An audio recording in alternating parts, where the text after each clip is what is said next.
हरि ओम। ओम श्री चिन्मय सद्गुरवे नमः। ओम समस्त जन कल्याणे निरतं करुणामयं नमामि चिन्मयं देवं सद्गुरुं ब्रह्मविद्वरं। हरि ओम। परम पूज्य गुरुजी स्वामी तेजोमायानंद जी is a master of words.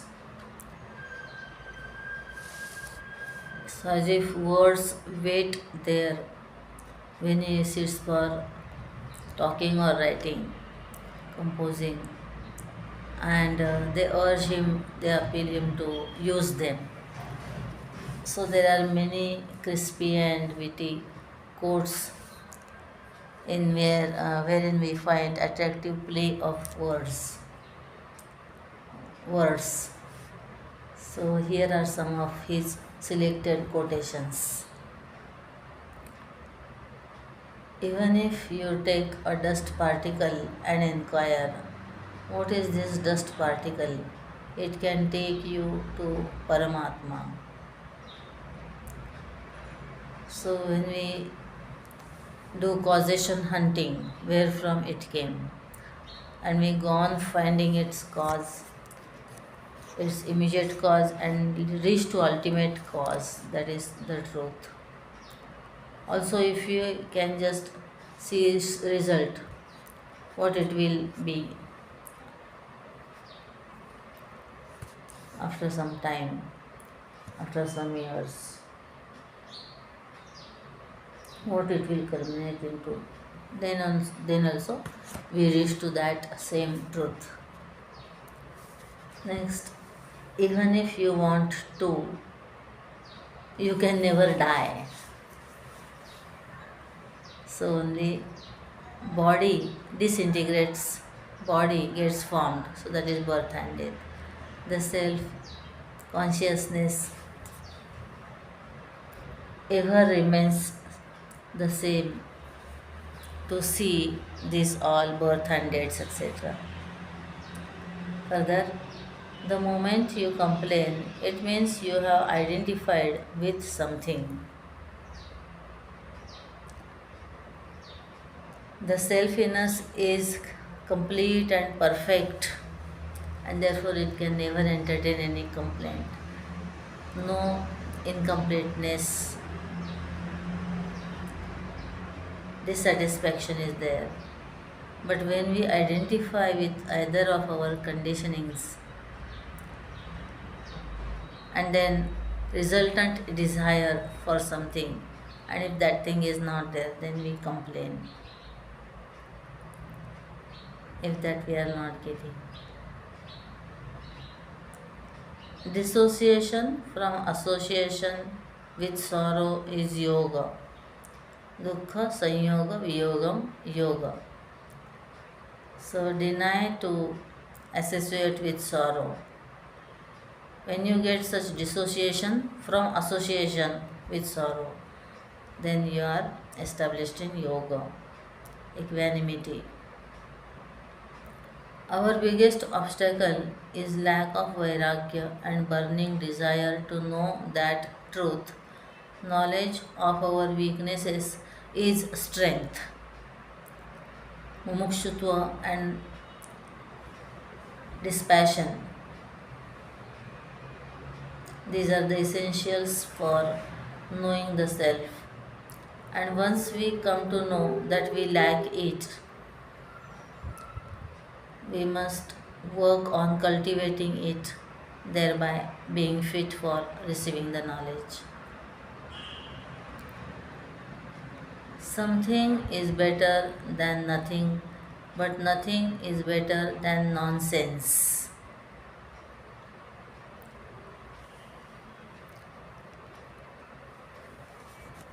Because that confusion and ignorance never allows us to put forth effort for knowledge. So first we should be aware of our ignorance, then we can work for obtaining knowledge.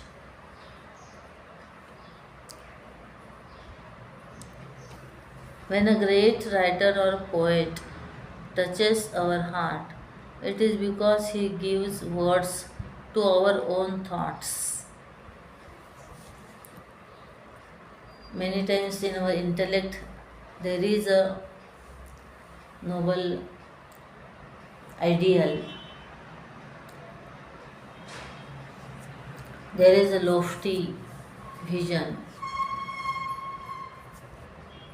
but that we cannot live in day to day life because we compromise because of attachment to enjoyment, etc. And when some writer, philosopher, a poem, etc., touches our heart, in that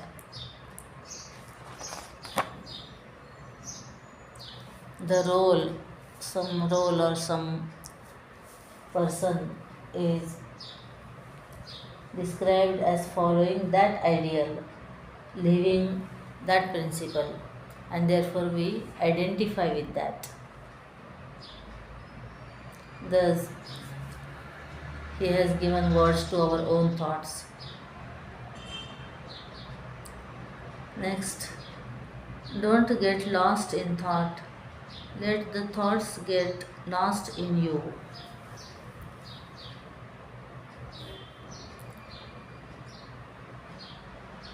You are the substratum for your thoughts.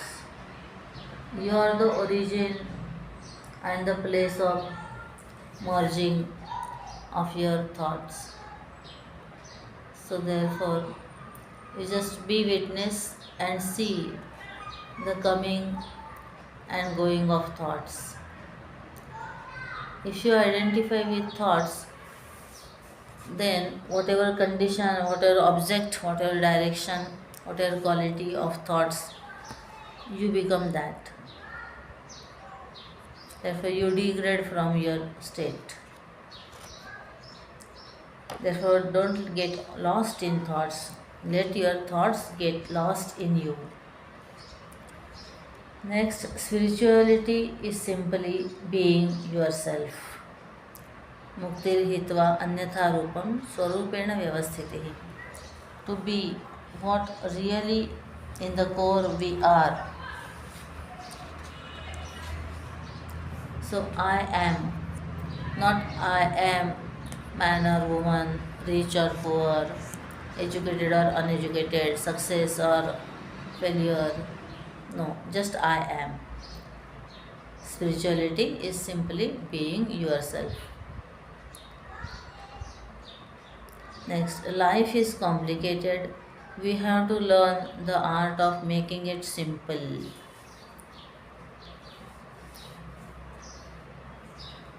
They said, in which city you stay. So don't stay in complexity, stay in simplicity. So following all the rules make our life simple and light and easy. Unnecessary interfering with our ego and over hyperactivity of mind, rajas, that makes our life complex. So life is complicated. We have to learn the art of making it simple. So be straightforward, be simple in speech and act and thought. Next, are we always sensitive about living in harmony with the whole universe, or at least with our world? That alone would be called sustainable development and growth.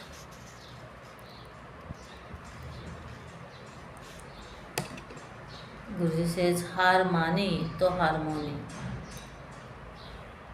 So we should be very alert and sensitive towards the things and beings around us, and we should change according to these things, and we should get adjusted ourselves with them, and in this way then whole universe is in concord with us. So at least first we should get settled with our world around us. And this is the ongoing lifelong development and growth. Fighting with and getting conquering, trying to conquer the nature, etc. That is not development. That has very grave side effects, like using chemical fertilizers to get more and more crop, and then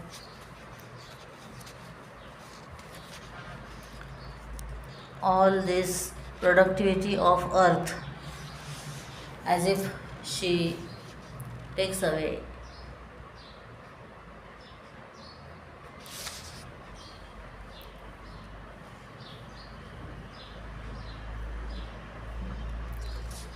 So, are we always sensitive about living in harmony with the whole universe, or at least with our world? That alone would be called sustainable development and growth. Next, some are destined to succeed, some are determined to succeed.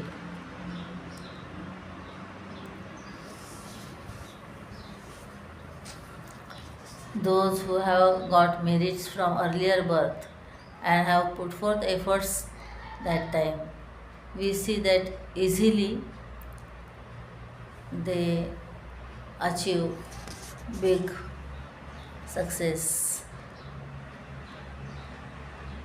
But no problem, everybody is born to succeed, and therefore we can be determined to succeed and ready to work hard for it.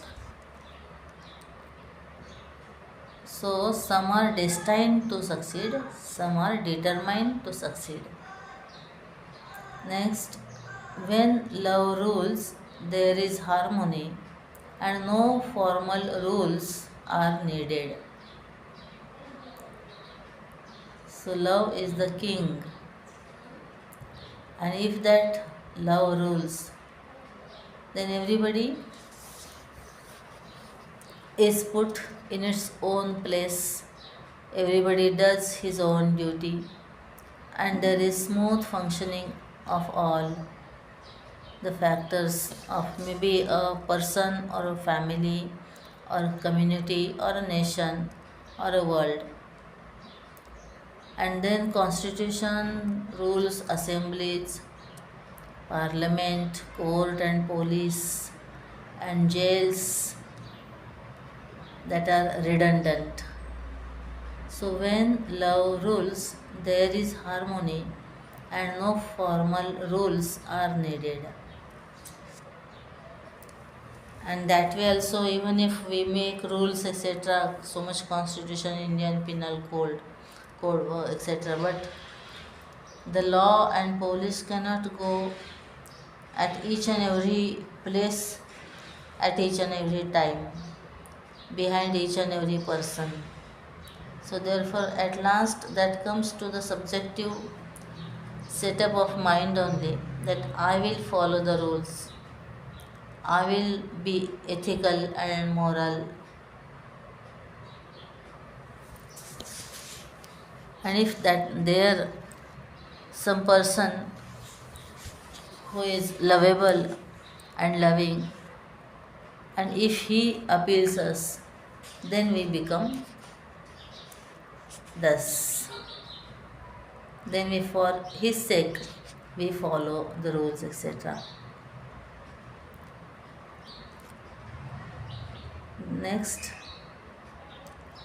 the higher the goal, the greater is the potential that we manifest. The higher the goal, as our goal is lofty, as we have set the aim where we have to go, the destination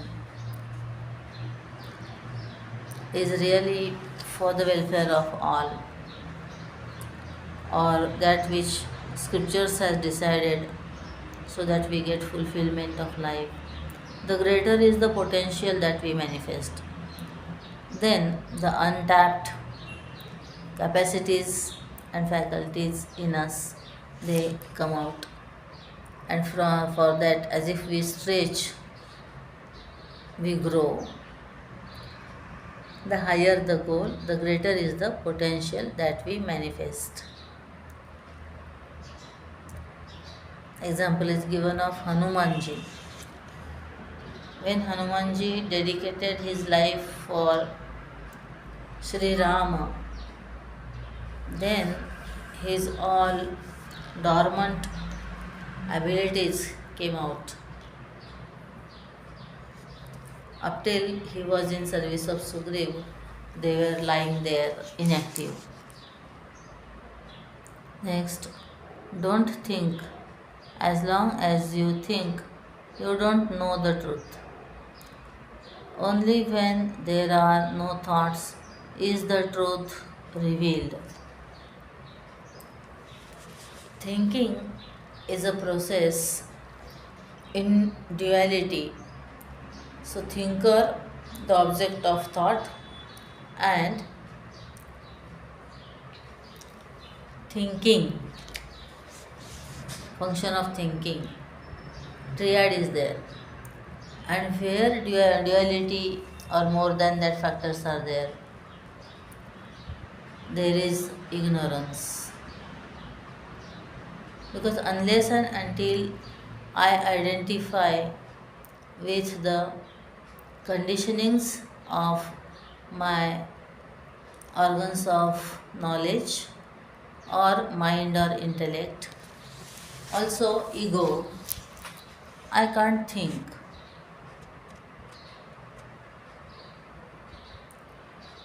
This is a flower. So I know this is a flower with my eyes or touch, etc. So in this way, when manyness is there, that has sprouted from ignorance, and therefore we have to calm down all the thoughts, and therefore it is called Brahmavit Brahmaiva Bhavati, because as far as that knowing thing is there, one is knower of the Brahman becomes Brahman. So knowing the Brahman, then duality is there. One is Brahman, one is I who is the knower and the process of knowing. So the knowledge, knower and object of knowledge. So that intellect just merges itself and leaves that nature of thinking and knowing, and then only that known remains. Therefore, don't think. As long as you think, you don't know the truth. Only when there are no thoughts is the truth revealed. Devotion is the only sadhana that is not dropped even after the result is obtained. We see the wise, the realized persons are also topmost devotees, like Adi Shankaracharya. Wherever he went, he visited the ancient temples and spontaneously, instantly, he composed hymns in praise of the deities in those temples. And those hymns are so nice that even now we chant them and it evokes devotion in us.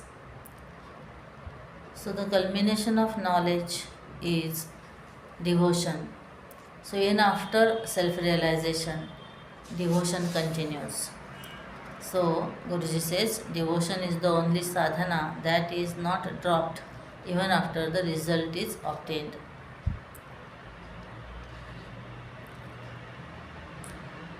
And also result of devotion is devotion only. Devotion is said to be the goal and means also. Next, some people deny the Saguna and say only Nirguna is there. For them, Saguna goes, Nirguna also goes, and Durguna alone remains.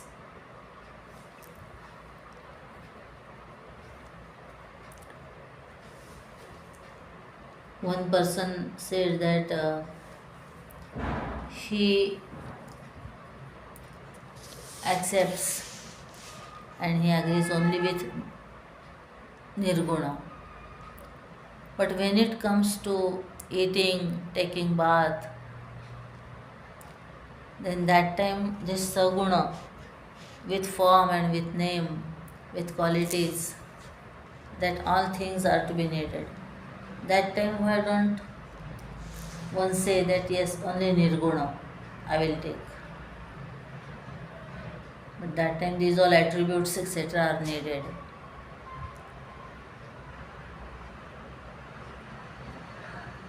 Mind is also habitual of taking support of all the attributes etc. Name, form, qualities, relationship, activities, action, functions, etc. Therefore, some people deny the Saguna and say only Nirguna is there. For them, Saguna goes, Nirguna also goes, and Durguna alone remains. Because even though intellect understands the Brahman without attributes, but mind cannot be concentrated in it. Mind runs in forms and names, and therefore only indulgence and vices remains. Saints say that Saguna cheni adhare nirguna pavije nirdhare.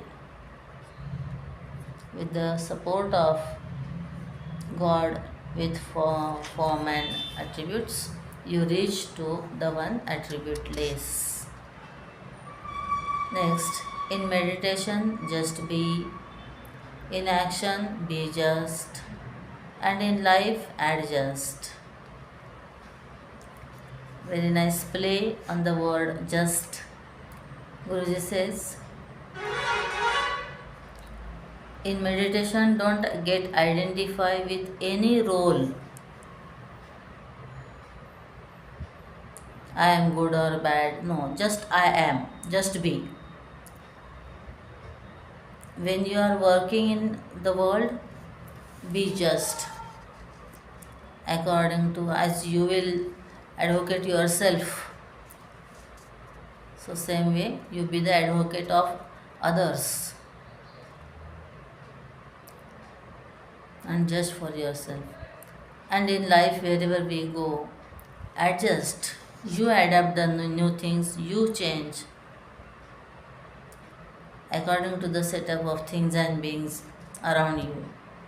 You observe, you be sensitive, and you modify yourself.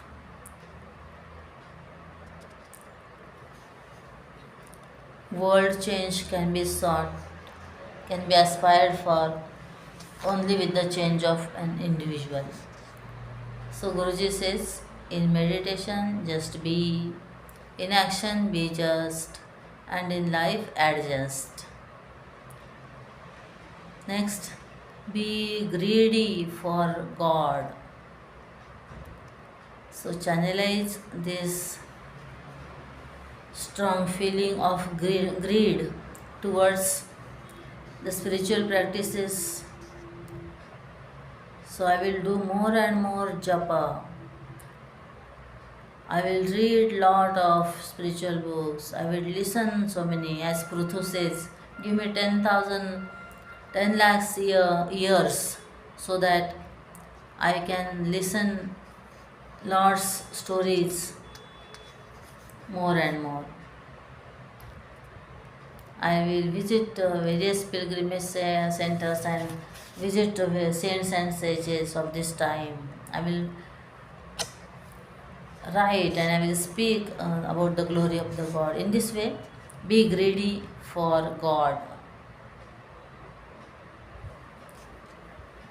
This will free you from the greed for objects of enjoyment.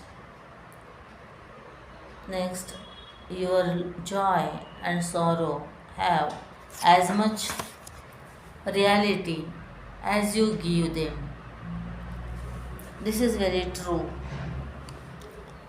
because subjectively and as if traditionally we think, yes, this has happened, so the now sorrow is to be felt.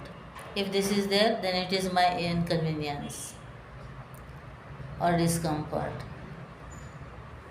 Even this hunger and thirst, even this feeling of pain, insult, feeling of all other things, they are also very subjectively and as if habitually we think of that. Preconditioned thoughts. But we can stop that and we can start anew.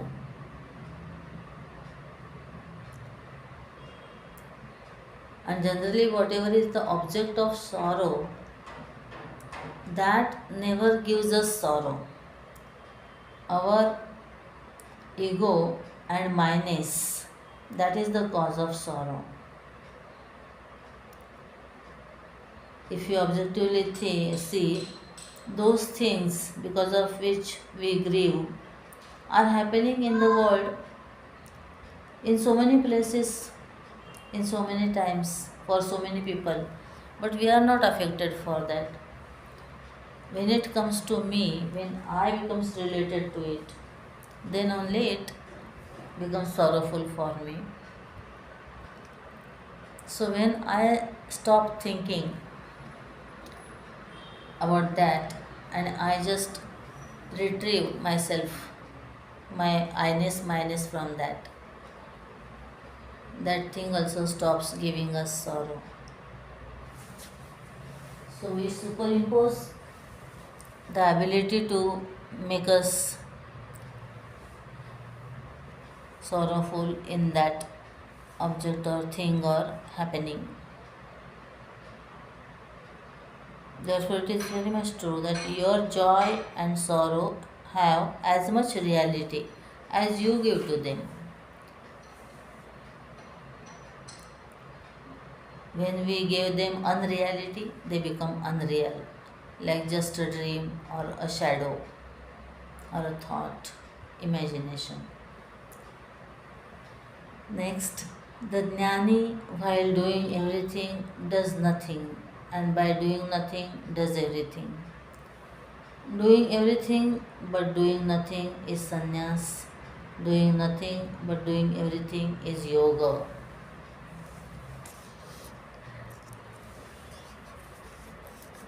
See how words are dancing here with profound meaning in that. So Guruji says the jnani while doing everything does nothing. Like in Bhagavad Gita 4th chapter, it is said, Karmano yapi bodhavyam cha vikarmanah karmanascha bodhavyam gahana karmano gatihi karmanya karmayah pasched akarmani cha karmayah sa buddhiman manusheshu sayukta krishna karmakrit. One who says non-activity in activity and one who says activity in non-activity, meaning whenever he says do some person is doing something, then he understands that only these triguna, sattva, raja, tama, only this prakriti or these 5 elements are playing in itself by being, by taking the form of objects and body, etc. Even that ego, the doership, that doer is also 5 great elements. The pure self, the essence of that doer is without that all, and therefore he is doing nothing. So thus in this way there is inactivity in activity. And if a person is just has sat, there also some functions are going on, assimilation of food, perspiration, This one, all blood circulation, etc. And mental thoughts are going on, imaginations are going on. So there is activity in inactivity also. And in that inactive self, all activities are apparent. Doing everything but doing nothing is sannyas. So this is remaining witness to what is happening on the body level among the gunas. And doing nothing but doing everything is yoga.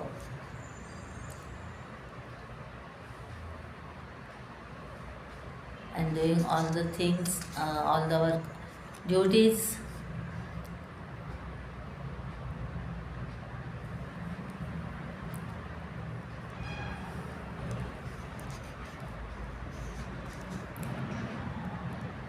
that is getting established in ourselves, and those selfless action, spiritual practices, that is the means to get abundance in that self. So in this way, the jnani, while doing everything, does nothing, and by doing nothing, does everything. Doing everything but doing nothing is sannyas, and doing nothing but doing everything is yoga.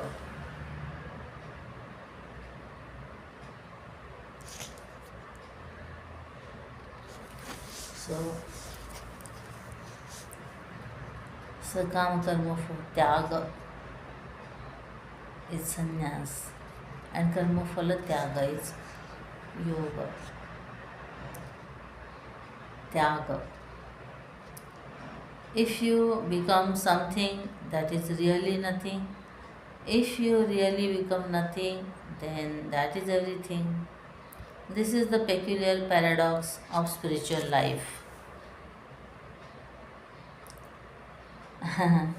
This is also very nice. If you become something that is really nothing. So when I become something with relation to all other things, I become owner of this thing, I become son or daughter of this person, I become mother or father of another, I become friend or subordinate or boss of some other. So in this way, when we get into this trap of plurality,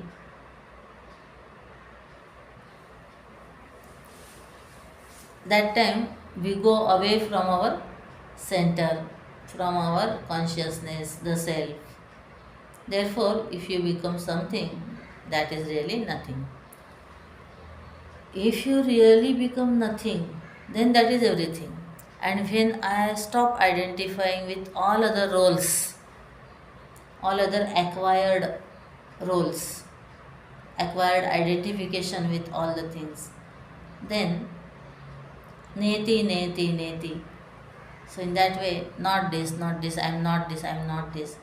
Then the thing that is denying, that consciousness, that awareness remains. So that is everything. That consciousness, that pure existence has gone and reached and is pervading all the world.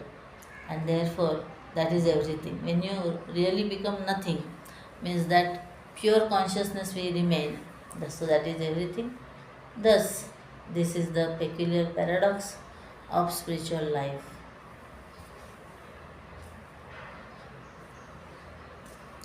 So when you renounce everything, you own everything and you get everything. When you give up everything, you get everything. When you renounce all ownership, you become Swami, the master of all.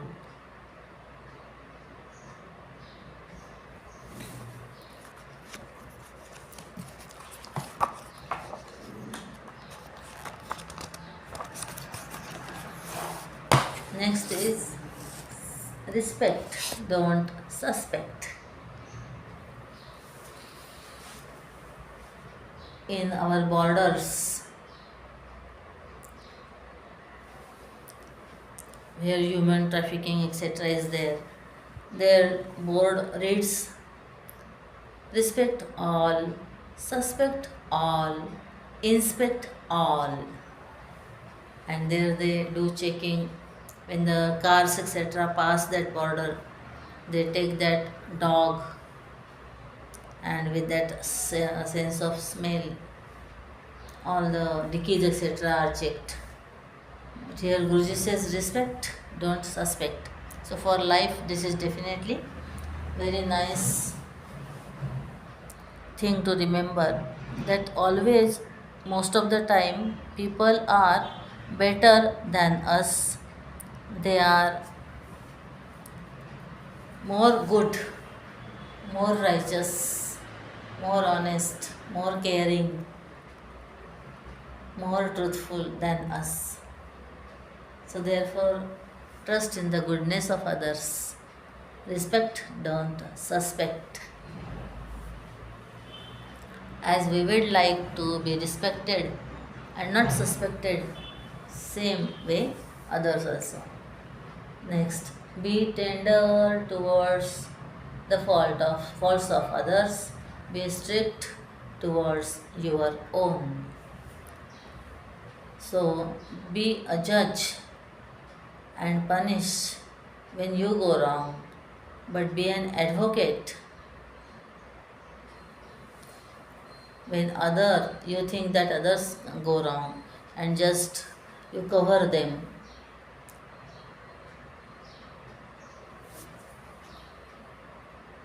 and protect them by justifying how they are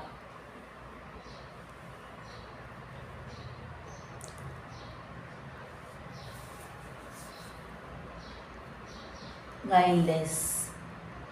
They have not done anything wrong.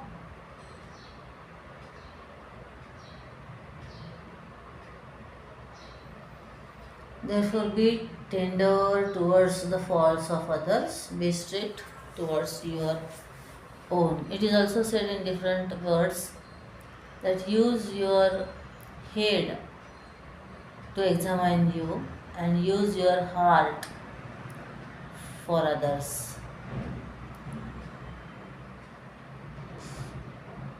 So be soft towards others, be strict, hard towards you. Next, meditate on God rather than playing God. So don't try to imitate, don't try to pretend that you are God, don't try to be God, but you meditate on it. Have that most reverence, the devotion for Him. He has created this whole universe, and we can just create only confusion and problems for us and our others. And if we sincerely meditate on Him, then His virtues, which He is abundant in, those we can acquire in ourselves. So worship Him. So meditate on God rather than playing God. Next, if you have an altar, you alter. This is also a very effective and useful tip.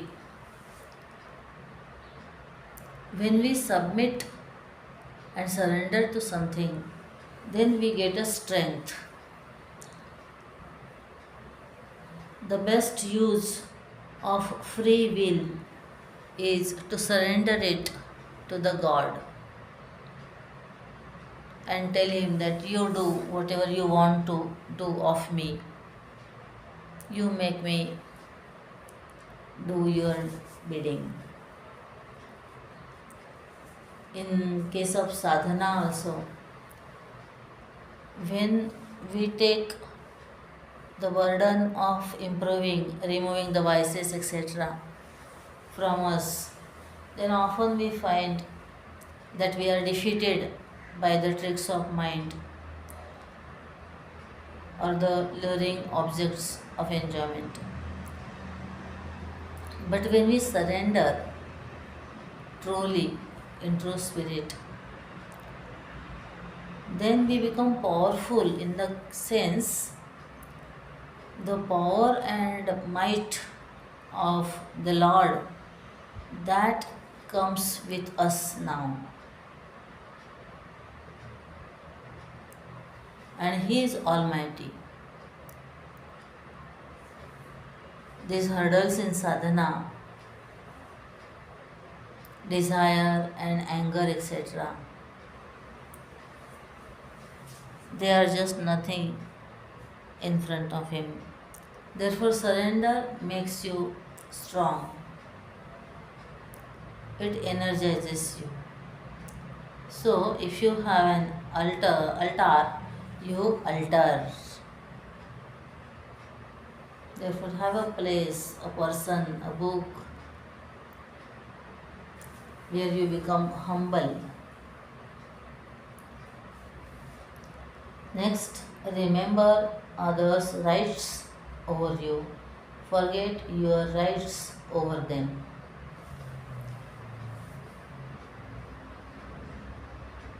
So, we are here to perform our duties, to discharge what we ought to do. And we are not here to claim what I should get, what I am fit to get.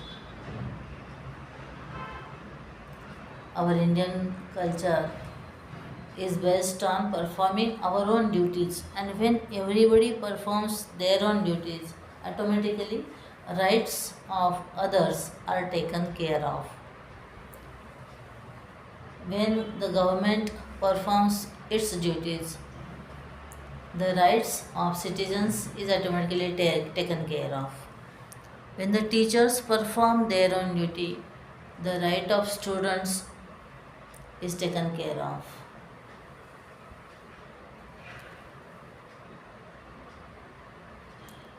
Remember others' rights over you. Forget your rights over them, because otherwise you can't do your duty well.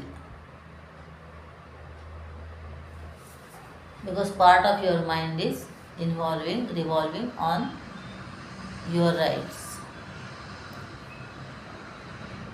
So that is not wise.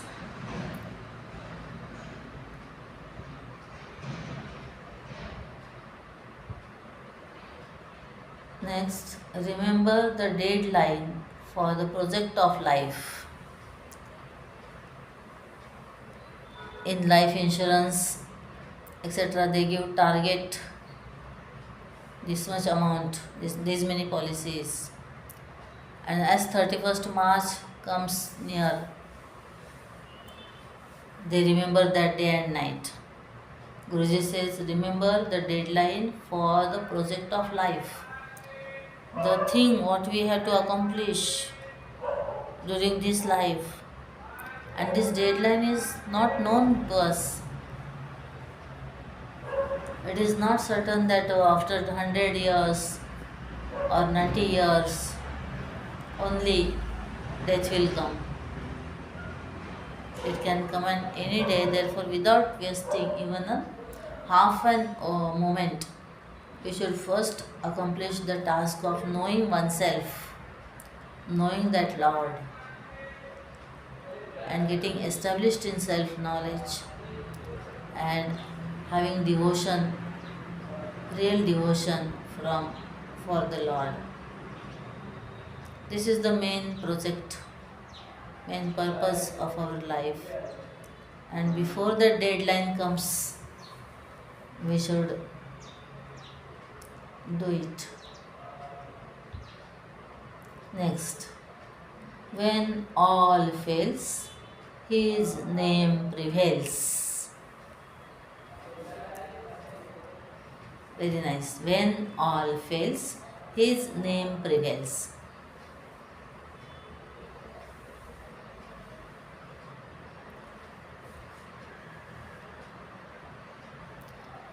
His power, his governance is the ultimate in the world. So many other parties may come on the throne and they rule for some tenure. But God's is the unique and only one and alone, without second. That power is there, and that His judgment is final. Against that, there is no place where we can just put a petition for mercy, etc. Therefore, we should earlier only resort to His name. When all fails, His name prevails. Hold yourself responsible for maintaining standards greater than what others expect from you. This is needed for disciplining ourselves. Otherwise, always man will go towards inertia, lethargy, and laziness if we keep our standards down.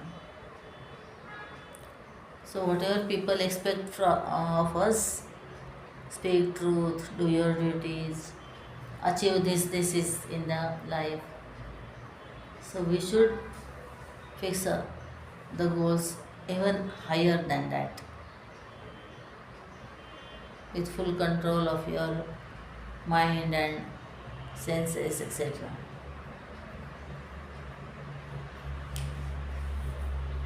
Hold yourself responsible for maintaining standards greater than what others expect you. So, in this way, what will become, even if we could not achieve the higher standards that we have decided for ourselves, even though that will be still more than what people expect us from. And we see in great souls' life, this is there.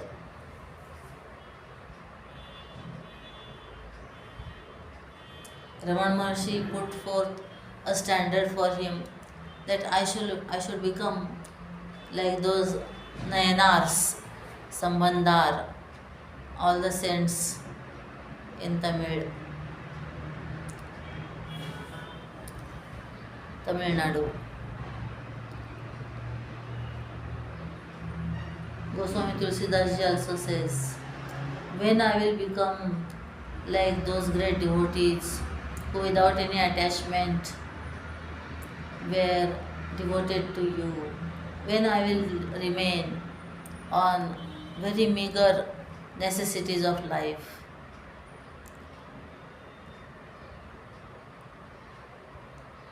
when I will be always absorbed in chanting your name, etc. Next, respect a person for what he is rather than what he has.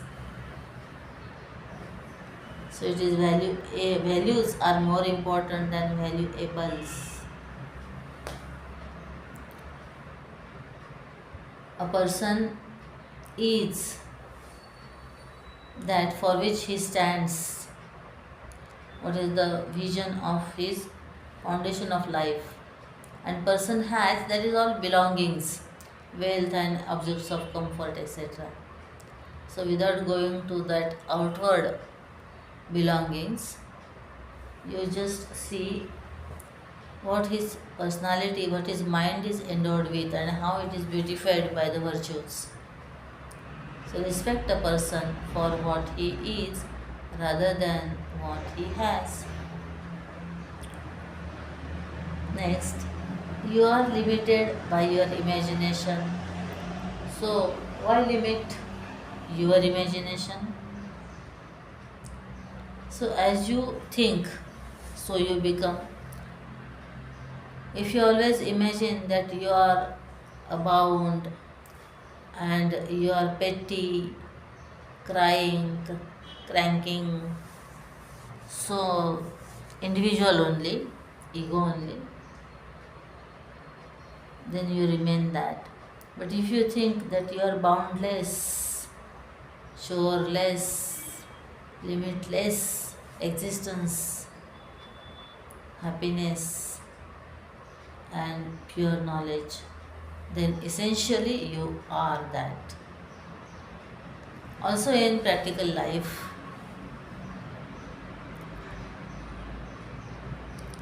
whatever you visualize, that only you become. So, always fill your mind with optimistic and positive thoughts. So you are limited by your imagination. So why limit your imagination? Go beyond that imagination and dream the great things for you and your nation. Next, as an unexamined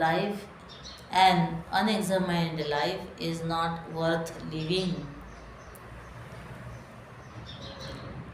True, we have got this faculty of thinking, examining, analyzing, classifying, etc. So when we observe our own life, our own past experiences, our own actions and their results, also we observe others' life, other people's life, their thoughts, their words, their deeds, and its effects. Then we draw many useful lessons from that. And this treasure of knowledge is the data bank on the basis of which our further life becomes easy and fruitful and successful. So, in this way, an unexamined life is not worth living. So, use your intellect and think, live a thoughtful life. Examine your life and conclude. Right conclusion, right thinking is there. Next, if you do not stand for something, you will fall for everything. A person, like how football is kicked from here to there, there to there. So then that person doesn't have any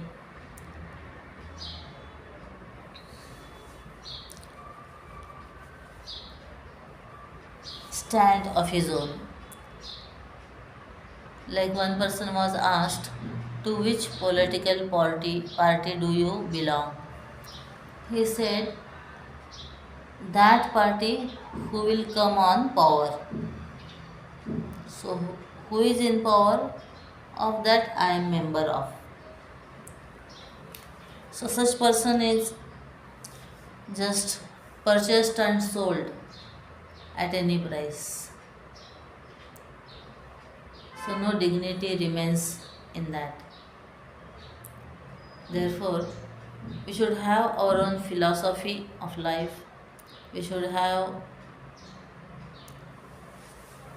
some principles, some rules for us, and we should be steady in practicing that. Then we become like a beacon light for others and inspire them also to lead a good life. Next, do something and allow something to happen. Balance the two.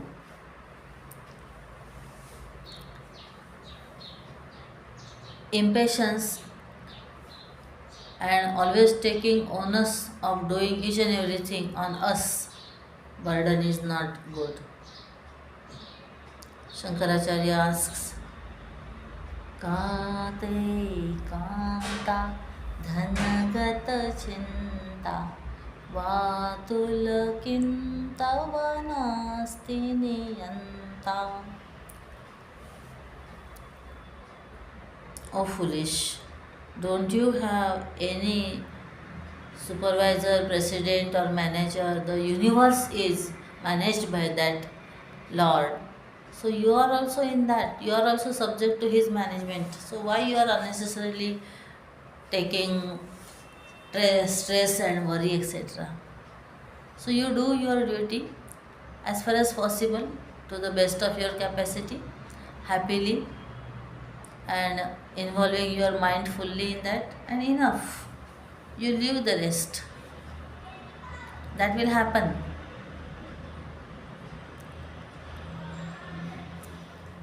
Some monkeys were there and they thought, see how mangoes come to the mango tree.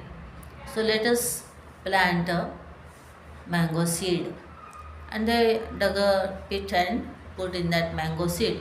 And around that they kept sitting. They sat there waiting for the mangoes to come and tree to come. And 1 hour, 2 hour, over 3 hour, over, they were becoming impatient. So see, they said, "Oh, we planted mango, but it is not coming still. Let us see what is happening." So again and again, they will just dig it and see the seed. So they did their duty, but now they should allow it to happen. That sprouting, that further seed will swell, then sprout will come out, then it will come out over the soil. Then slowly that sapling that will be very tender in the beginning, soon it will get hardened. Then leaves, then all flowers, and then small tiny mangoes, and then they will grow in due course. As we eat food, and then it is digested and converted into the strength, and then bones, flesh, fat, skin, everything is prepared from it, nails and hair. So same way in life also, when we do practice spiritual practice, japa, or listening, reflection, meditation, then that inner process is taking place. So up till samadhi, up till absorption we can go, but beyond that, that grace of Guru and God only takes us. So we should do our bit and allow other to happen at the right place, right time. Therefore, do something and allow something to happen. Balance the two.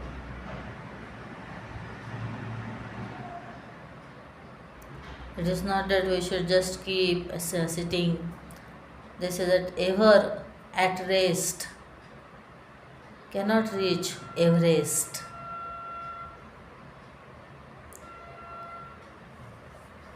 We should also not leave any stone unturned.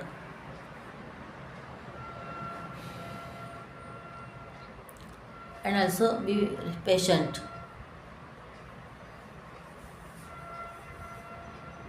And then accept whatever happens, whatever we get. Happily. Next, think big, act wisely, and show results.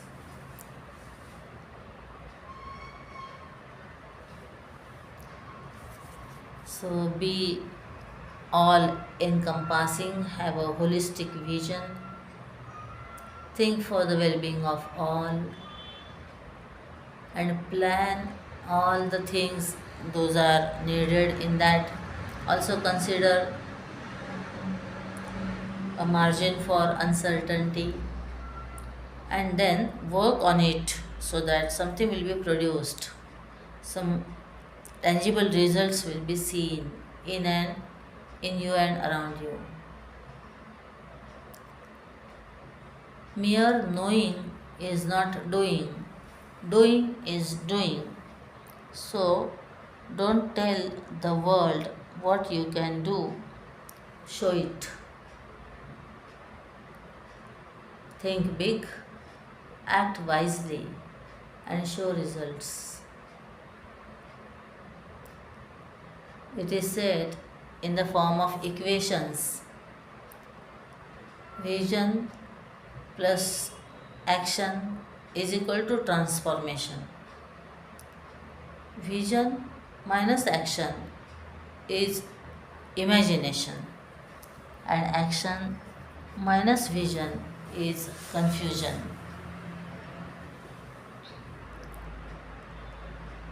Next, if you want to realize your dream, you will have to stay awake.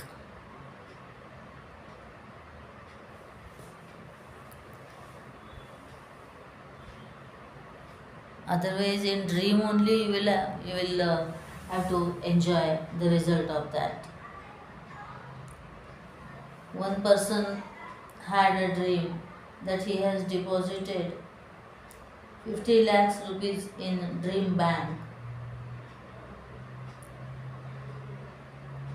So if he thinks that I will sleep again and see the dream that I am withdrawing that money from bank, then that will be a dream money only, not useful in this waking world. If you want to make it in this waking world, realize that dream, then he has to reduce his sleep and work very wisely with a plan. If you want to realize your dream, you will have to stay awake. It is said that where successful person has 10% inspiration and 90% perspiration. And when Gurudev once went, when he was in college, he went to Advocate Sapru, the famous person, an icon of that time, and asked for his signature and message, his autograph and message for him. He said, live like a hermit and work like a bull.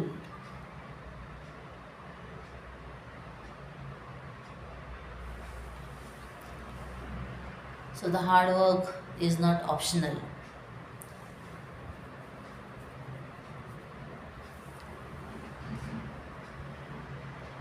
So if you want to realize your dream, you will have to stay awake, alert, vigilant, active, swift in acting. Next, if your heart is full, then you don't feel that hungry.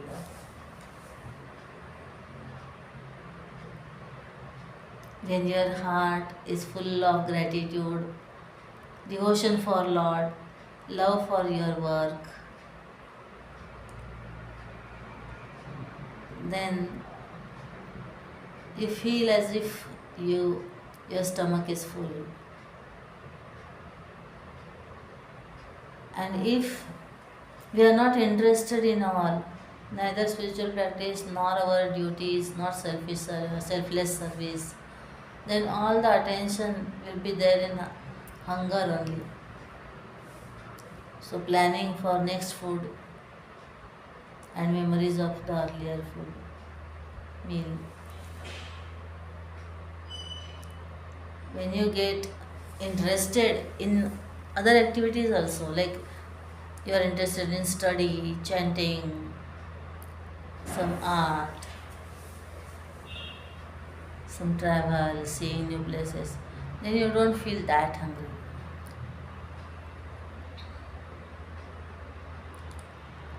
This is same in other needs of body also. Need of sleep and thirst and other clothing and all the things.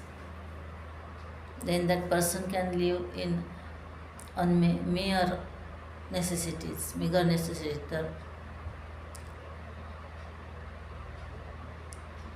giving more than what he takes and producing more than what he consumes. Next, do not work without rest and do not rest without work.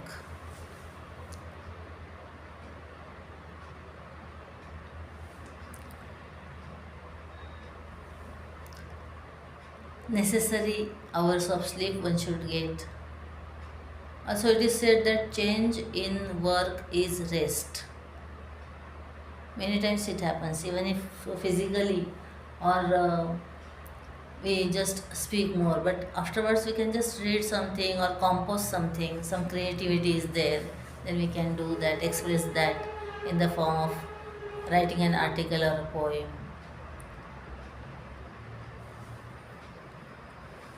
Whatever our hobby, etc., is there, that work of liking, that we can do. Then it also rejuvenates us.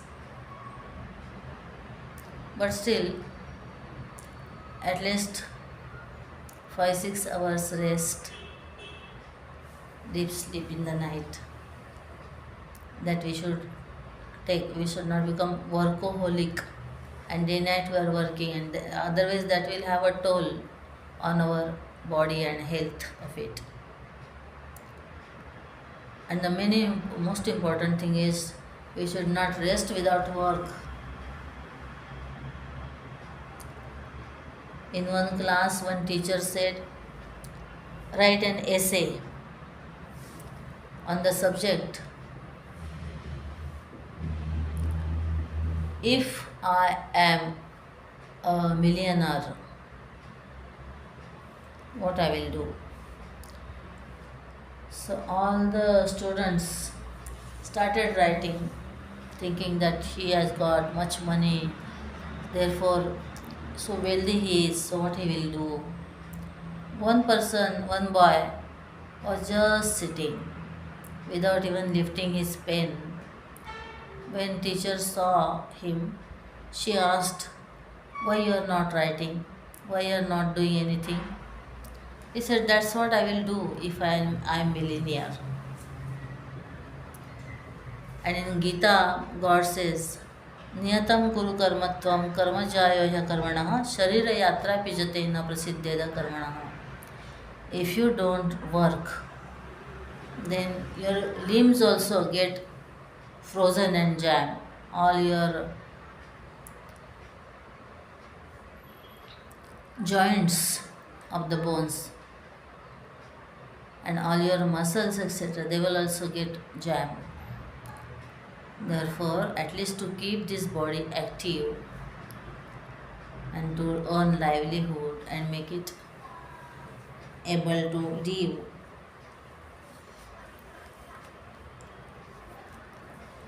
but since we have got this human birth, definitely it has got much meaningful purpose.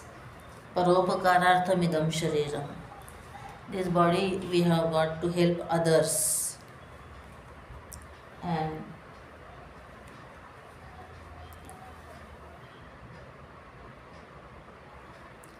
to accomplish that goal by using our intellect and other conditionings of self knowledge and vision of God. Therefore, do not work without rest and do not rest without work. So, workless rest and restless work are undesirable. Proper balance of work and rest must be there. Next, thoughtless actions and actionless thoughts are the cause of failure. Very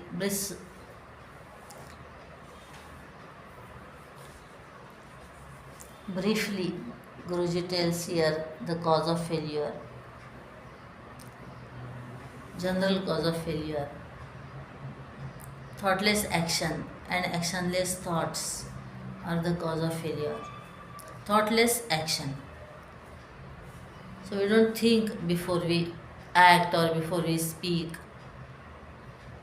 and then perhaps most of the cases we have to repent because we do that what we should not have done. We speak that what we should not have spoken, and we do not do that what we are supposed to do, and we don't speak that what we ought to speak. So thoughtless action and actionless thoughts. Actionless thoughts is just brooding, imagining, living an utopian world. So that will not give any concrete results in this world.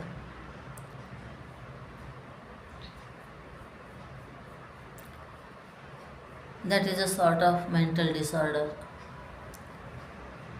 About thoughtless action, one day, this thoughtless action may be thinking less or thinking in wrong direction and not thinking at all. Three things.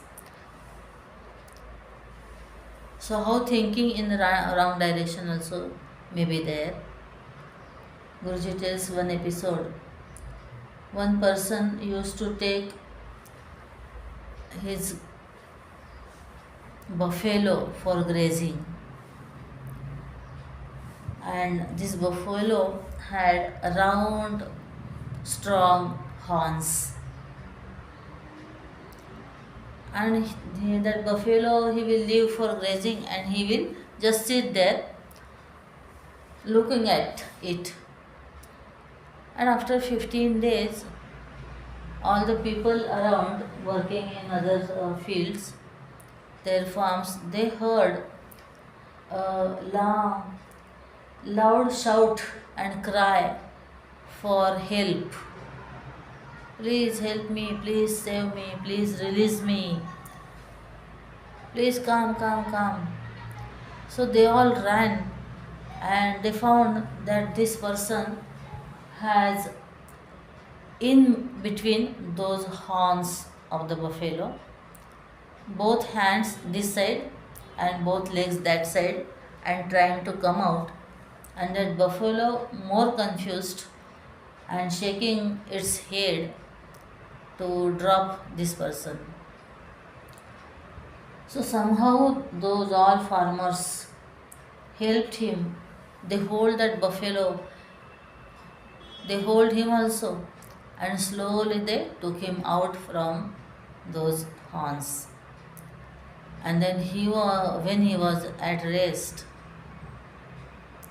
then they asked him, how you entered in this horns in the first place?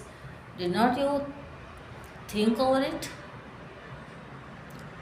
He said, for 15 days I was thinking that only, that can I pass through its horns? Means he thought, but it was in wrong direction. So thoughtless actions. Here thoughtless thinking is right thinking. When there is right thinking and implementation of those thoughts, acting over that leads to success. Next, formula for unhappiness. Ignore what you have and long for what you don't have.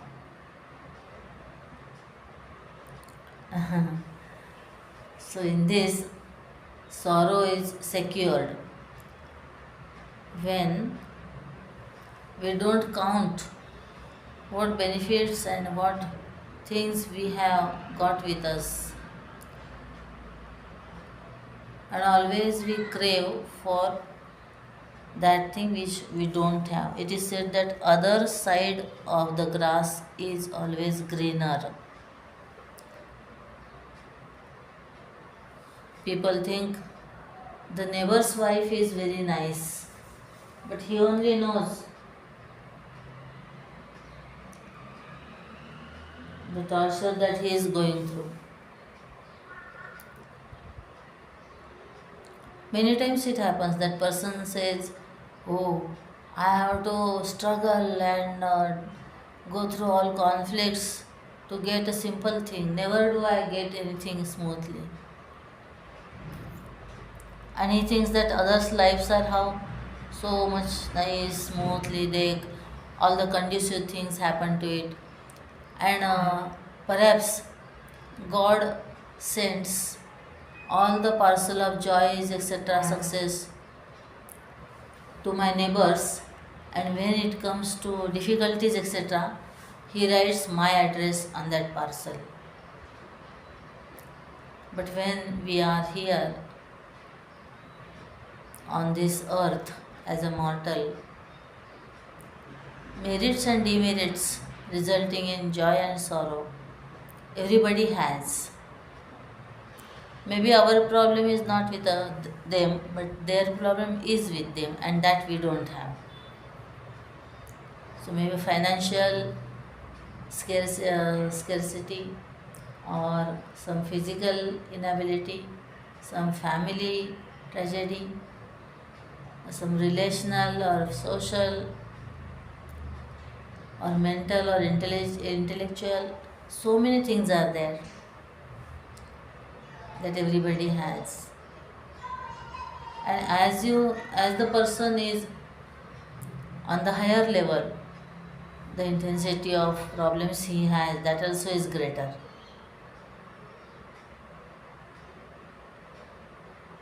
So formula for happiness: ignore what you have and long for what you don't have.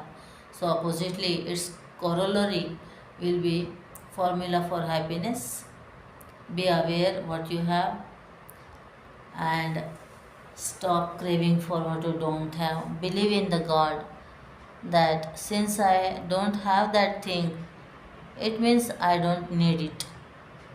And be happy. Think that you are happy if you don't need anything unless it comes to you.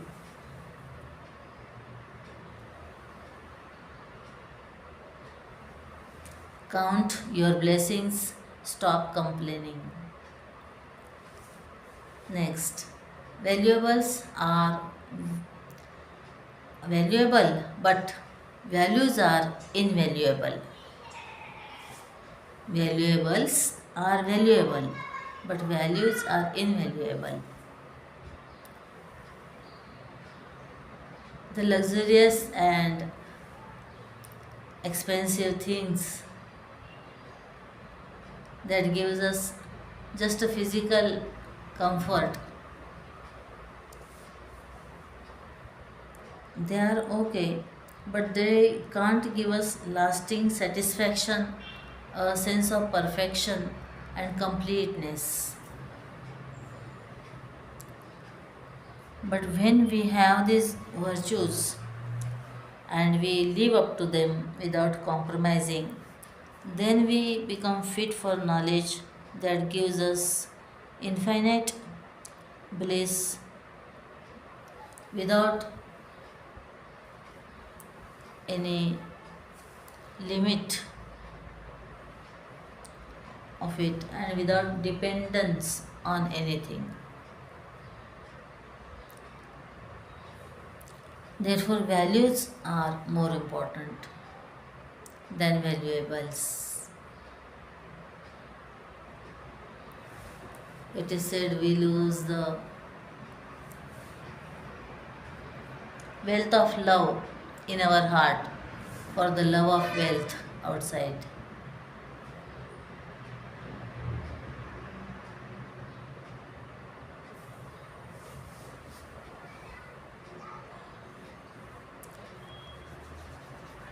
कोशानामपि हृदयं कोश तस्मिन् सुरक्षिते सर्वं सुरक्षितं स्यात्. सर्वं सुरक्षितं स्यात्. So the greatest treasure is the self, is the pure mind, and if you have kept that secured, then everything else is secured. So these values make us a person of a stand. Reverence and respect comes to such person.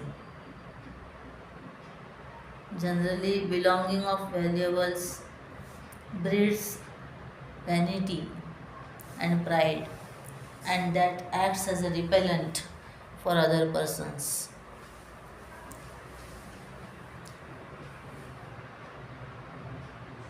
The person who boasts of himself and beats his own drum is not liked by others.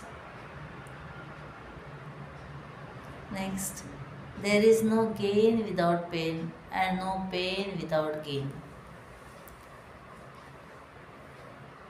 No free lunch available in the world. Everything has its price, and that one has to pay. And in this, we just have to see that when we want to gain a higher, then the pain of giving up the lower is to be taken.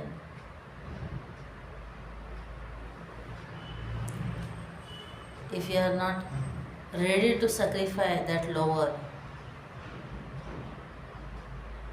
then that higher gain we cannot think of.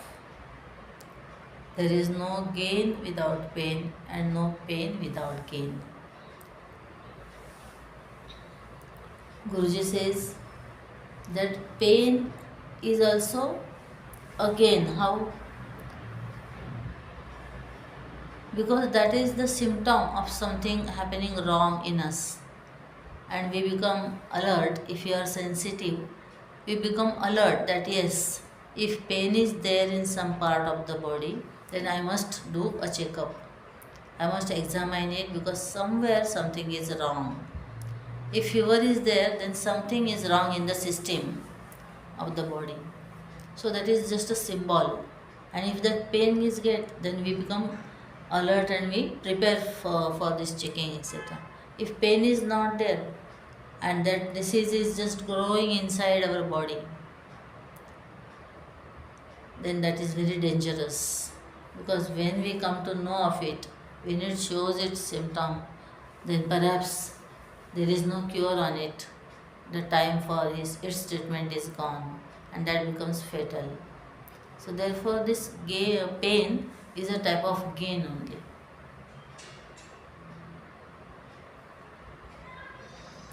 And also there is a pain in gain. How?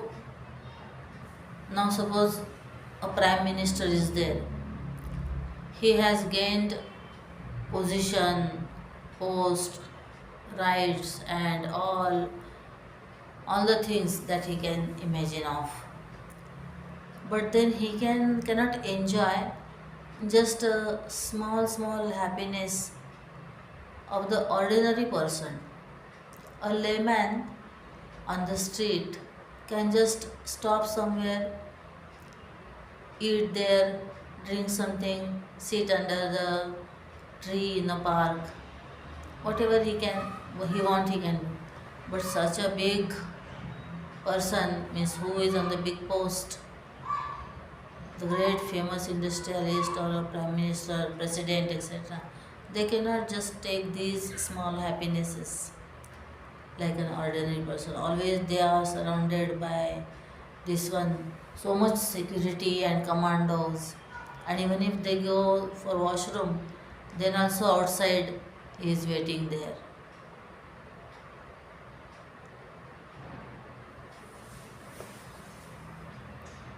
So there is pain in every gain and there is gain in every pain. Lastly, don't tell God how big your trouble is.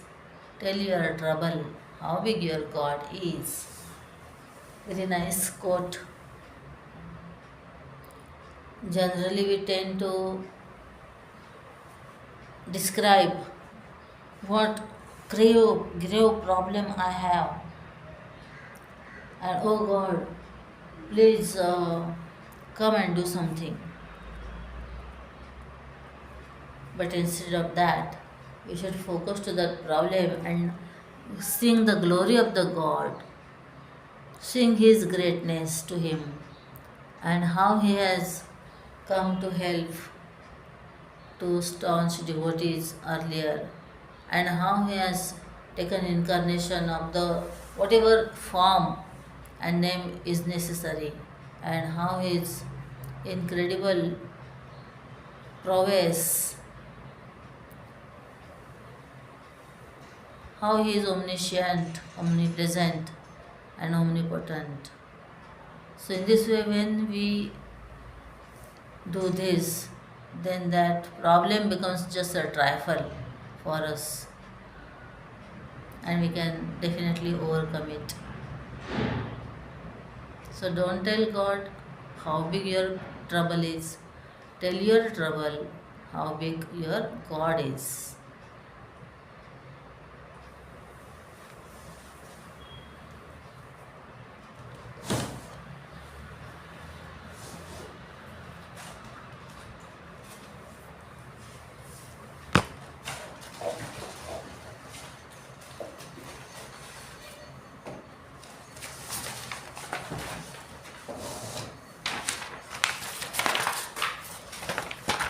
Next, man does not live on bread alone, he needs a philosophy to live by. Our mind and intellect are so evolved compared to plants, animals, etc., that it has got to the culmination, the feelings and thoughts, and therefore we have uh, got these needs. The Maslow's need hierarchy is there. So we have this intellectual and this one need that some philosophy should be there, some foundation of knowledge should be there for us to live. Only food, shelter, and water are the needs of the lesser evolved animals. So man does not live on bread alone. He needs a philosophy to live by. He has got a great thinking ability, analyzing and realizing faculty.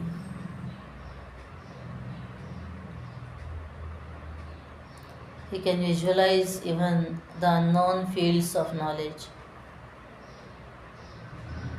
He can have the vision of Lord, and he can attain the oneness with that Brahman. नर करनी करे तो नर का नारायण बने, and he has got the capacity to do, not to do, or do it otherwise. So reduce himself at the level of a beast, animal, नर का वानर or नर का Narayan. So definitely man does not live on bread alone, he needs a philosophy to live by. Next, the dignity of human life is in being humane. दया धर्म को मूल.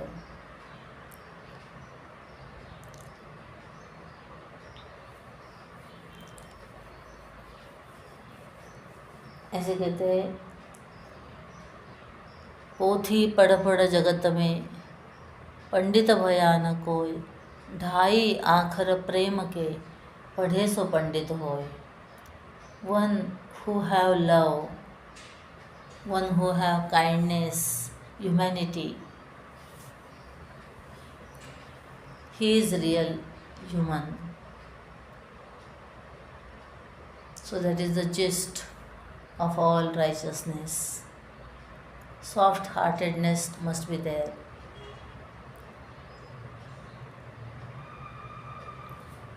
Third, education is collection of data. Knowledge is discovery of the truth. So education may lead to information. Knowledge leads to transformation.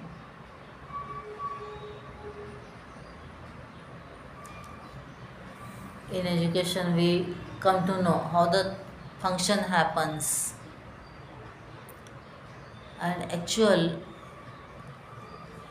the effect of that is seen in, experienced in knowledge and wisdom. Education is a collection of data, knowledge is discovery of the truth. Next, whatever brings the mind closer to the self is auspicious. Many times one gets in a dilemma whether this is auspicious or unauspicious. Guruji gives here a nice stick to check it, nice measure to check it. Whatever brings the mind closer to the self is auspicious. Now, when a criminal thought comes or that act is done, then that takes ourselves Jaya Shri Ram Jaya Raghuram Janaki Jeevan Sundar Ram Devaganarchita.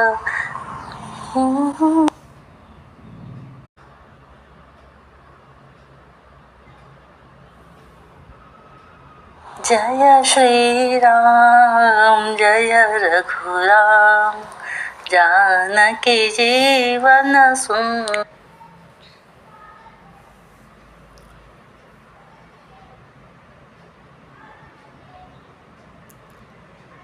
Whatever brings the mind closer to the self is auspicious.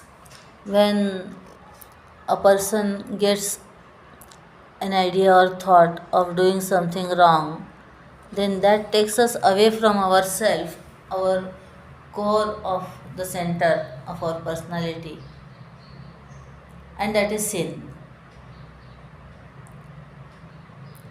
By doing which, I come near to that pure self. I feel myself of like patting me, congratulating me. Yes, I did good. So that is merit.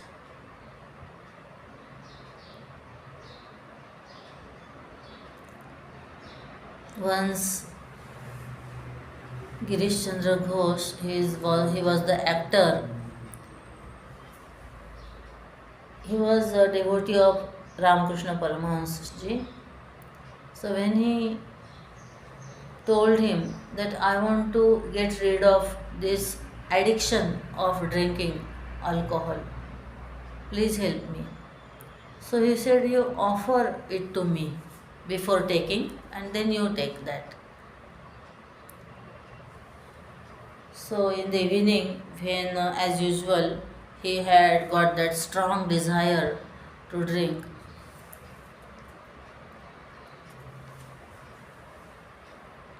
that compelling desire to him, then he took that glass, and as he went, how he can offer this alcohol to godlike and guileless Sri Ramakrishna Paramahansa Thakurji? That was impossible for him. He was the embodiment of purification, like child he used to live. So he could not do that, and from then he was free from his addiction. So that we can offer to the self, to the Lord, that is auspicious.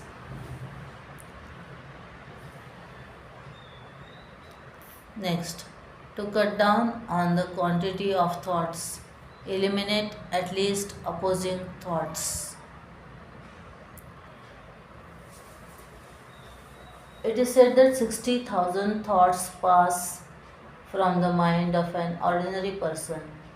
So if we want to reduce this quantity, this number of thoughts, then at least we should see that like a pendulum, mind entertains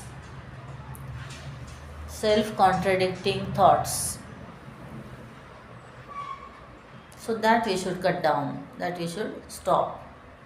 So like doing this thing is good. No, not doing is good. Okay, but this benefit is there, but still this loss is also there. So always like a pendulum, mind will go here and there. It will keep on cancelling thoughts, our own thoughts. And this is just like habitually, as a game it does. And so much energy, so much time is wasted in that. Mind remains occupied because of that. And that increases our agitation, instability of mind. So, first we should be aware of the thoughts, examine them, and remaining alert, we should stop entertaining opposing thoughts. So cut down on the quantity of thoughts, eliminate at least opposing thoughts, and then further we should work on it to reduce the quantity, to bring it one, so that will become focused mind, concentrated mind.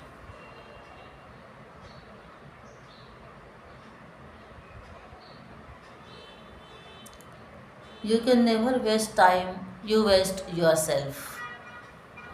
This is also a fact. So we say pass time. Actually, you only get past. Kill time.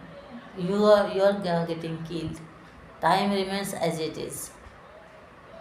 And we say, why you are wasting time? We are not wasting time. You are wasting yourself, your own energy, your time, what is available for you,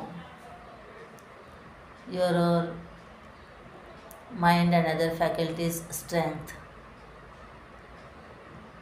So, remaining objectively, we should use each and every moment of our life. If we sit quietly, we can listen the tick, tick, tick, tick of the wall clock. With that every tick, a second of our life has gone, and the time gone doesn't come. So we have to alert, we have to be alert and use that very fruitfully for the essential, important, and urgent things that we have to do in this human birth. So you can never waste time, you waste yourself.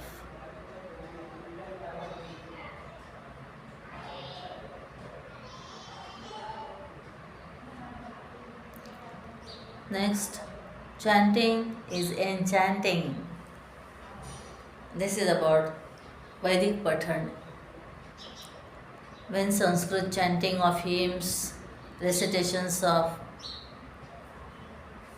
original Sanskrit, Bhagavad, Ramayana, Mahabharat, Valmiki Ramayana, or even Ramcharitmanas, and mainly Vedic chantings of suktas, etc., which are along with intonation, the pitch change, and short and long vowels, etc. So that is really so much, mind gets engrossed in it, it feels interest in it, it forgets all the world around it, and pranayam also happens in that, and we sort of exercise the control over our speech, when to lower our speech, when to raise it, where to, which words to be said with force, and in this way our speech becomes effective. So chanting is enchanting, and it enchants the Lord because the praises is there about all those deities, and also us, because it is a nice thing to listen to these Vedic chants. Next, the state of mind that can be achieved after 1 month can be achieved even right now. Since mind is there available with us always, mind never remains away from us. So what we desire of making it, we can make it now itself happen. We can modify our mind, we can train our mind, and we can make it take interest in the things that we want, we prescribe for it. In this way, we can assert the state of our mind and make it our best friend and an obedient assistant in the path of spiritual journey. The state of mind that can be achieved after 1 month can be achieved even right now.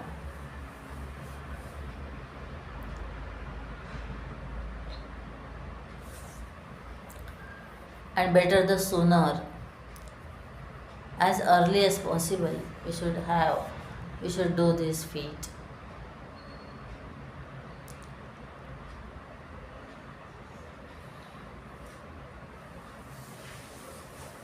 The auspicious thing, it is said that one should do it quickly.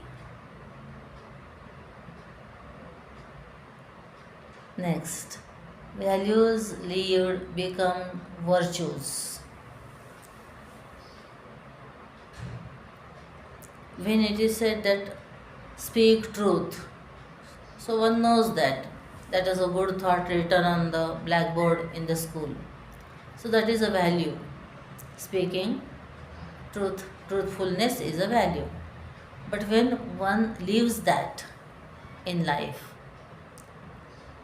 when one really speaks truth always, not even without for even for all by the fright of body or even for joke purpose, one waves away from truth, then that becomes virtue. One person was there, he was listening discourse given by a saint, and in that during that discourse that saint said, you should always speak truth. Truth is a great value, and that takes you to that supreme self, which is the ultimate reality and absolute truth. And this person got up and went away. He left that discourse. Then after few months, this saint saw that person in the town, and then he asked him, why you don't come for success satsang nowadays to listen discourse? That person said, yes, you told me this value, speaking truth, and I am translating it in the virtue. I am now implementing that and doing experiment that I will always speak truth. So I am translating that into virtue. Until I do that fully, I will not take the next instruction. Then only I will come. So in this way, values lived become virtues.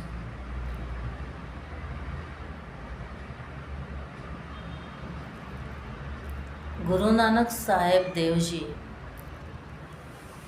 he was just counting the things that he has to weigh and give 1, 2, 3, 4, 5, 6, 7, 8, 9, 10, 11, 12. And when 13 comes, tera, tera, tera, tera, tera. And he lived that. So that becomes his virtue. He said, yes, everything is tera. Everything is yours, yours, yours, yours. My existence is also yours. This body, all limbs, this world, all the things is yours only. So this immediately that word he lived, and he got transformed. So value lived becomes virtues. Next, inner wealth is the practice of spiritual values which purifies the mind. Inner wealth is the practice of spiritual values which purifies the mind. Yes, inner wealth is like control over mind, control over our organs, then tolerance or forbearance, then withdrawal, then having firm faith and focus of mind. So in this way, these are the virtues which obtain peace of mind and joy, and also success in the outer world because of these virtues. Therefore, it is called wealth, inner wealth. And it is said that practice of spiritual values and all this purify our mind. They make our mind clean of desires, angers, agitations, and other impurities like selfishness, etc. When they clean our mind, therefore also they are called inner wealth. And practice of spiritual values, japa and selfless service, etc. Listening, they are also cleaning the mind. Next, the greatest service in the world will be if each individual changes himself. So, realizing one's own self is also greatest service to the world, because after that his mind becomes as if universal. Sarvatmya bhav comes there, and then his thoughts, his blessings of benevolence to all, that is more effective than social service that we do. Therefore, the greatest service in the world will be if each individual changes himself. You just improve yourself to prove the God. You become self-realized and you have self-knowledge. That is the highest service that you can render to the society, nation, and humanity as well. That 1% may in turn inspire thousands of other people, and they will change, they will transform their life to good, and other conditions also. The time will change.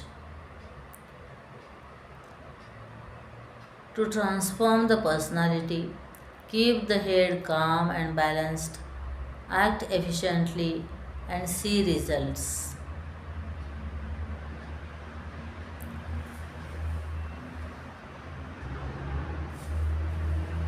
So, to change, keep the head calm. To transform the personality, keep the head calm and balanced, act efficiently, and see results. So, they say that a missionary should have ice on his head and sugar on his tongue.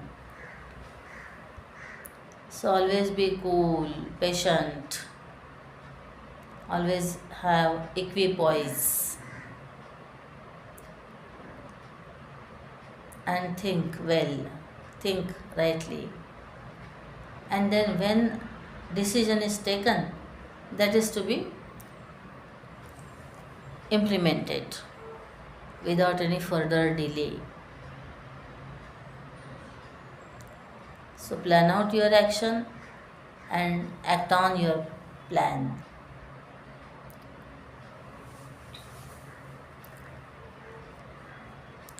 Efficiency is proficiency expressed in work. So, in this way, when we think properly, and before that we train ourselves how to think rightly, and then we do work on that result, then we get transformed. Our personality as if gets a newer version, better version of it. To achieve the goal of self-improvement, walk the path of good behavior, values, and virtues. To achieve the goal of self-improvement, walk the path of good behavior, values, and virtues.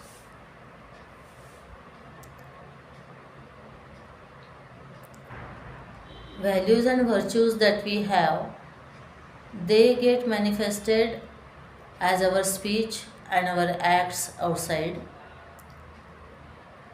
and that decides what type of person we are, and also that decides the reactions, responses that we get from the people. Therefore,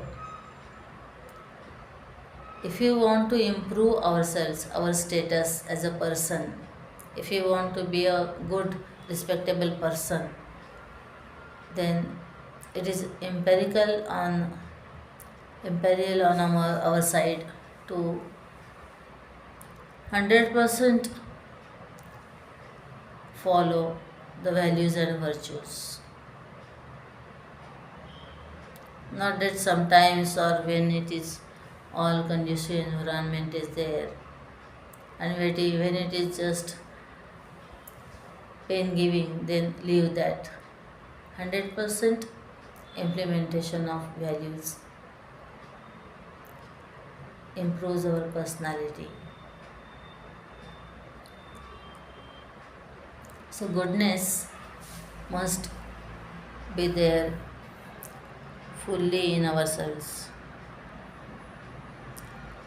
Readiness to sacrifice, sharing, and caring. These all are to be lived in all our contacts with the world.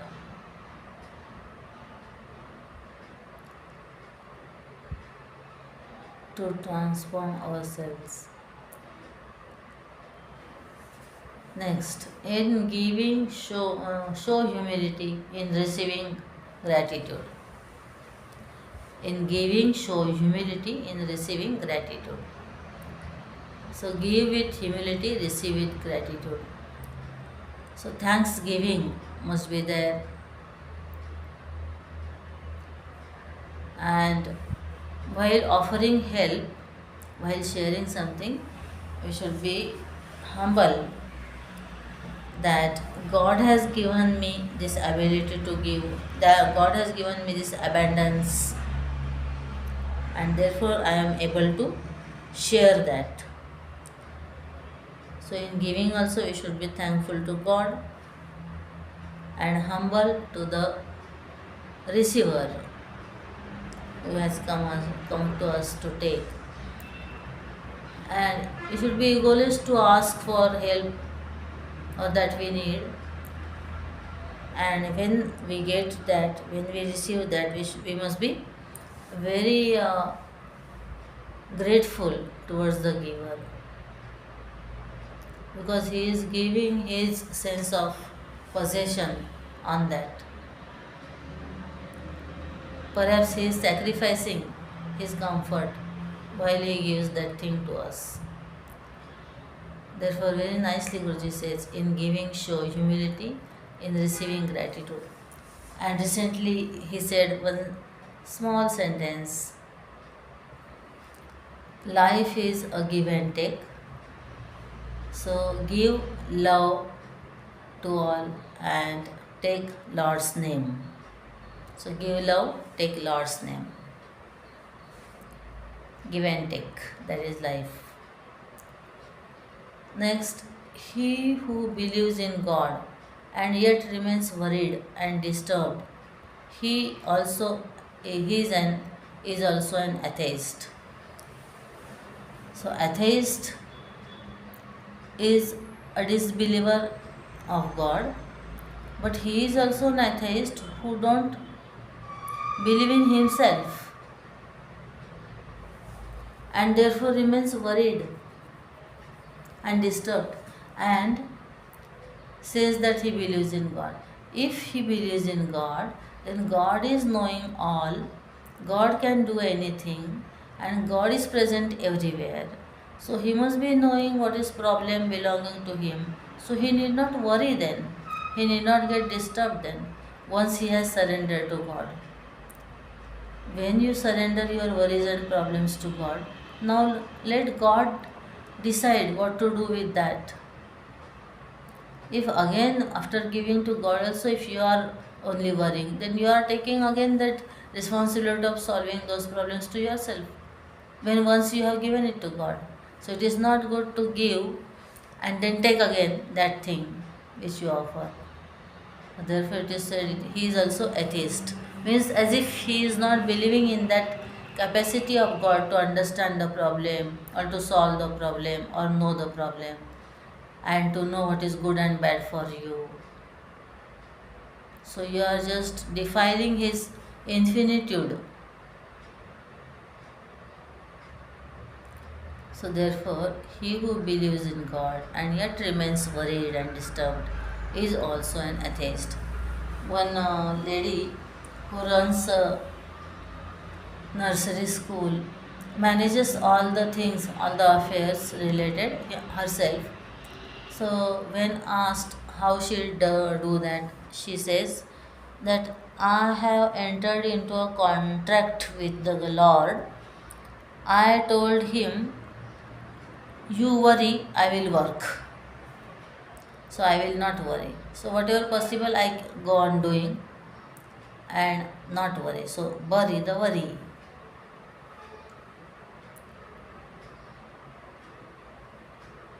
So when we offer God everything, we should be the least disturbed. We should be at peace because we believe in Almighty God.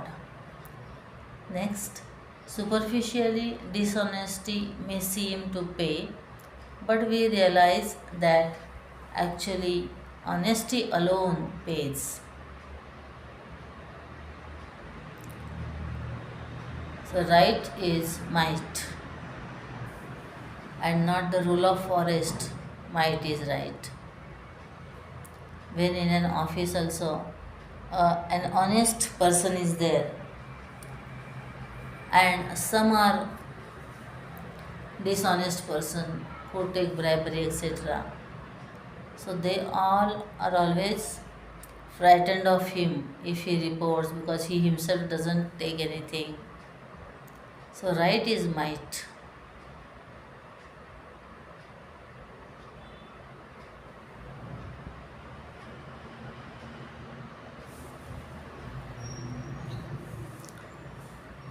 And we see that one who is dishonest and one who gathers wealth by foul means superficially, and he may be just we may be sick that oh he has got everything and he how he enjoys and does all fun, etc. But his inner problems that we don't know, even his next generation, that also gets on unrighteous path because of this, because this money which has not come from hard work but from dishonest ways, unlawful and unethical and immoral ways, that has its bad effect on them. That generally that money also goes to doctors or drug addiction, etc., or the court lawyers.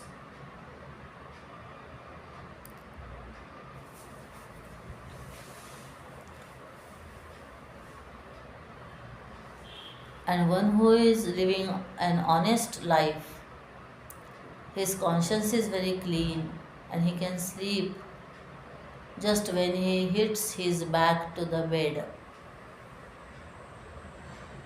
He gets good health and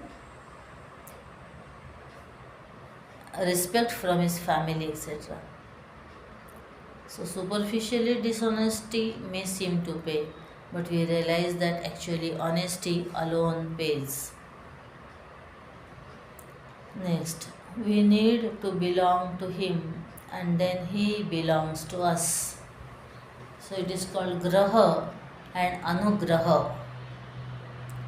So first we hold on to his feet and then he holds on us in his hand like that empty piece of bamboo which he always holds very near to him. So when we walk towards him one step, he takes 10 steps towards us. We need to belong to him and then he belongs to us. We should say, I am yours, oh God, I am yours. Nobody is there for me as a shelter. I belong to you. And then God says, yes, you belong to me and you become me. I give myself to you. So he gives himself to the devotee. This comes in Sri Ram's Valmiki Ramayana. Sakrudeva prapannaya tavasmiti cha yachate abhayam sarvabhutebhyo dadamyetad vratam mama.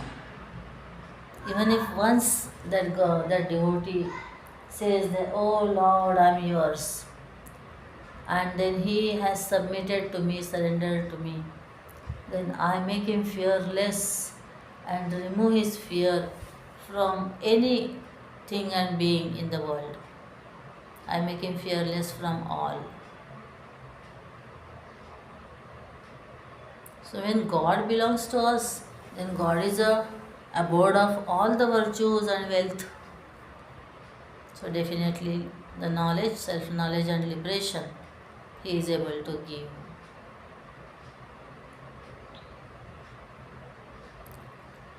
A small story goes that a king was there and he had 3 queens. So when he had to go to some tour, then he asked each of them what they would like while coming back. Then one queen said, oh, you bring me very nice fine silky sari with golden design on it and its border. The other queen said, oh, you bring me very delicate and studded with gems, pearls and diamonds and emeralds and sapphire, this necklace of gold. And the youngest queen, she said, I want you to come as early as possible and becoming victorious. And God, this king brought whatever these other queens said to them, and to this youngest queen he brought much more, plus those things also. So when God belongs to us, we get all the success and peace in us, and even people treat us like God. So we need to belong to him and then he belongs to us. Next, God says, first you apply, then I reply. So we have to do our duties and then God's grace will dawn on us. It is not that we only say, oh God, you give this, give that, let it be happen. One child went to temple and was praying to God, oh God, please make Chicago as a capital of Japan. So the temple priest asked him, why you are saying that? He said, yes, because I have written in my answer paper this, Japan's capital is Chicago.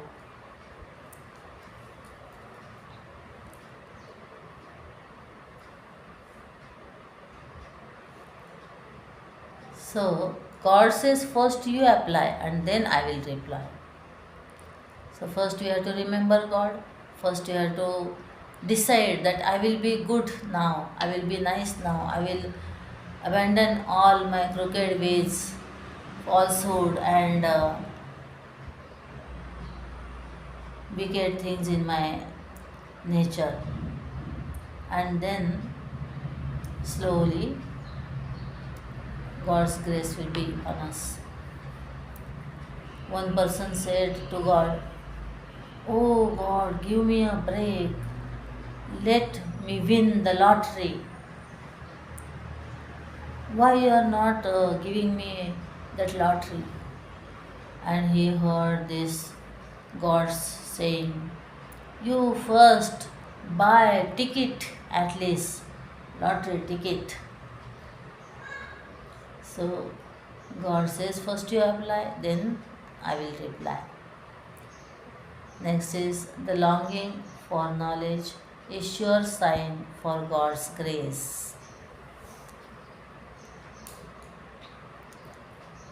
When a mind entertains and desire to know who am I, who is the creator of this world, how this world is made, what is purpose of my life, and all these things are explained in scriptures. So study the scripture.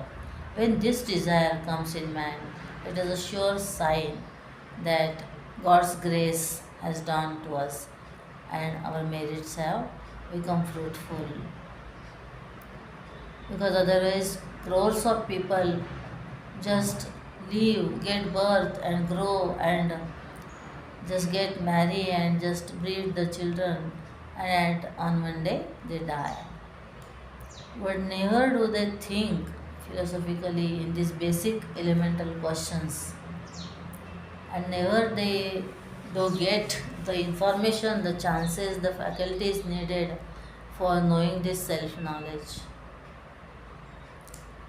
So when this good thought that I should know about myself, I should know about God, when this knowledge, scriptural knowledge, spiritual knowledge, this desire happens, definitely that is the grace of God. Next, what does His grace do? What doesn't it do? It makes the impossible possible. And when this grace is there, it arranges everything. Means the person also gets free of responsibility of family. Then he gets an institute or saint which is fully versatile in scriptures and also established in that truth. He is a realized person, and without any other motive he is disseminating this knowledge. So these all things are arranged. Whatever needed, those traits also come to him: shama, dama, control over mind, etc.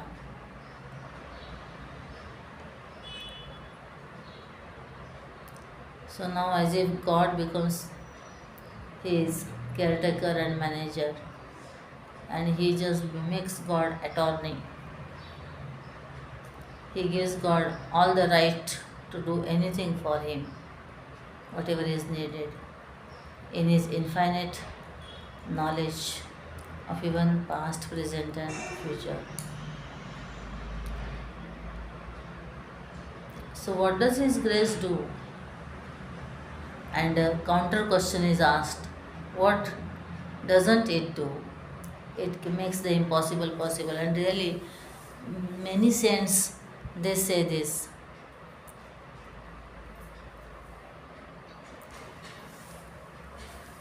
That Lord has made me this what I am, and I alone know what I was earlier, and this I was finding as if unimaginable.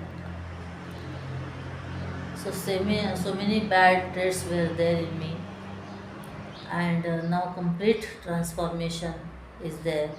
So this God alone, His grace alone can do.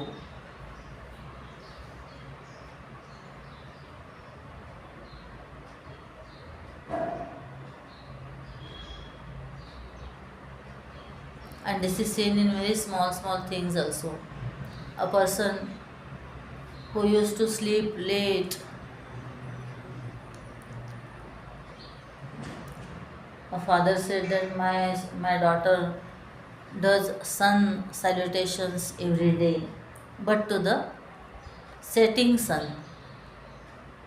So this much late waking was there, and that person starts getting up early. Then all the dress code changes, and thinking pattern changes, and the vision to look at one's life, to look at the world, that also changes. And slowly mind becomes purified and it becomes obedient, and the meditation, etc., which was earlier considered as impossible, now that starts happening slowly. So that is all God's grace.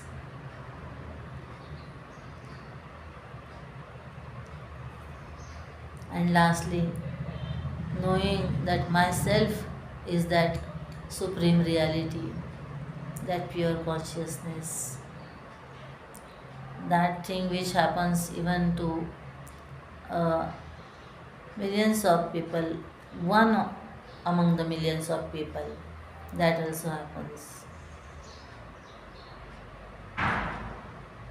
Though that is very natural and even was there during the time of ignorance also, but awareness of that was not there.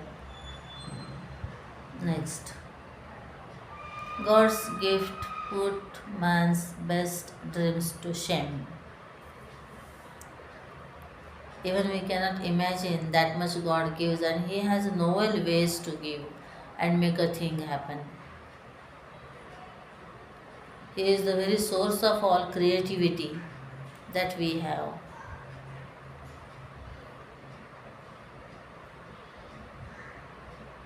And many times these ways are out of the way and different than what is expected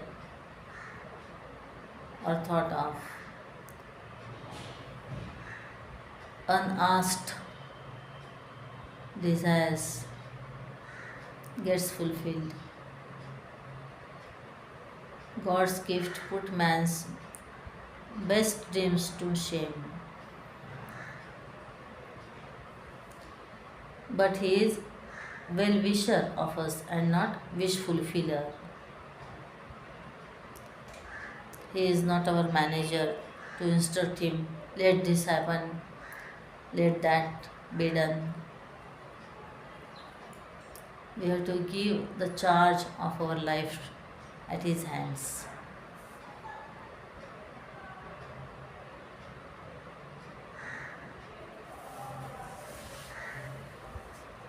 Then He gives that which we even cannot dream,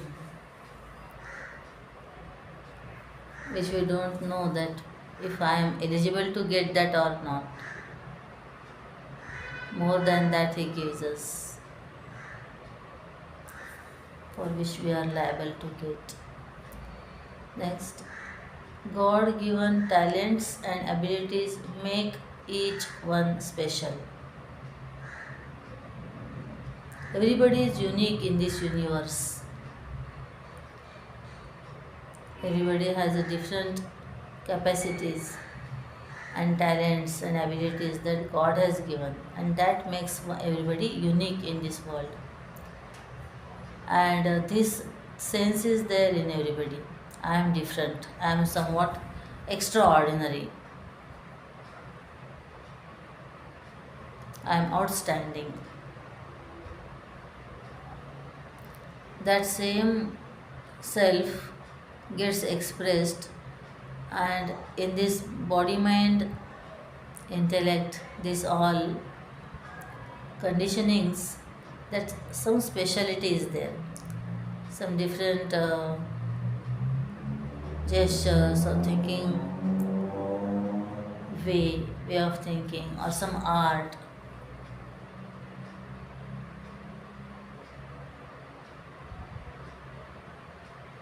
So much variety,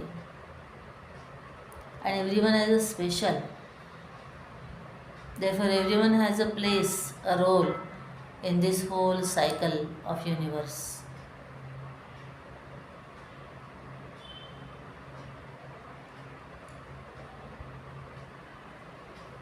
Next, fill the mind with devotion for Lord God.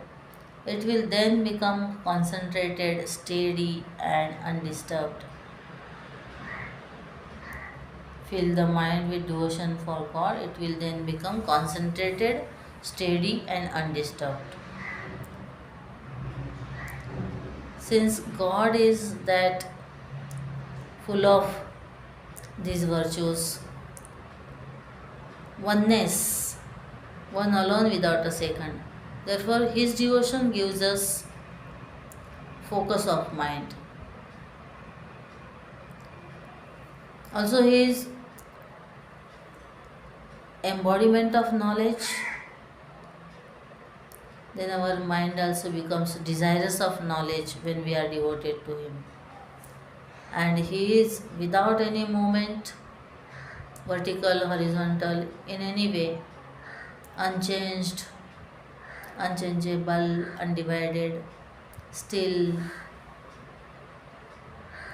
So our mind also, when is devoted to Him, thinking of Him in His love, becomes that undisturbed, steady, concentrated.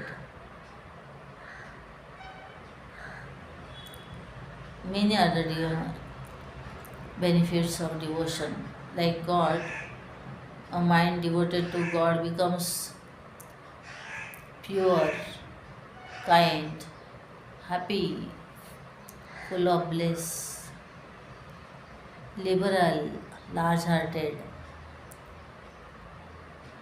and endowed with all good virtues, as God Himself is. Next,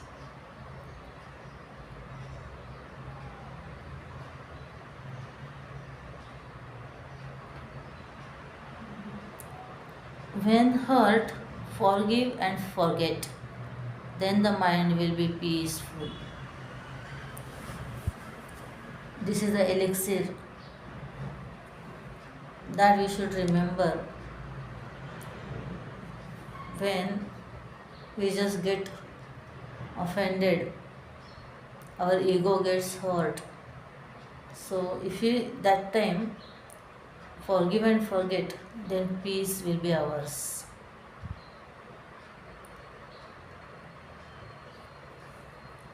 This forgiveness and forgetting that has many connotations, and we can do it by way of thinking on the basis of law of action or self knowledge, knowledge path, or as a devotion, or in general practice that way.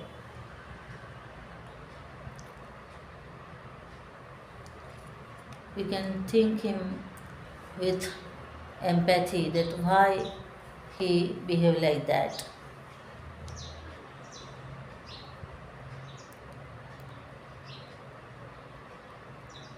We can see ourselves in his place.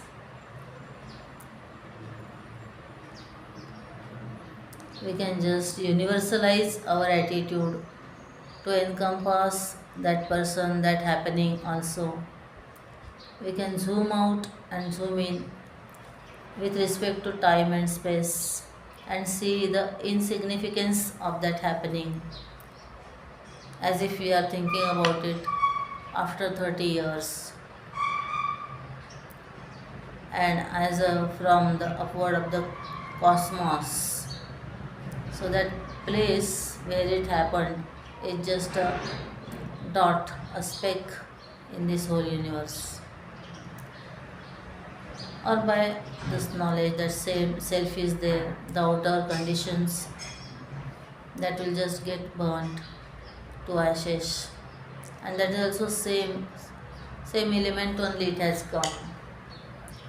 So in this way, as our mental makeup is there, accordingly we can take resort to path of knowledge, devotion, action, or practical relevance, and then forgive and forget.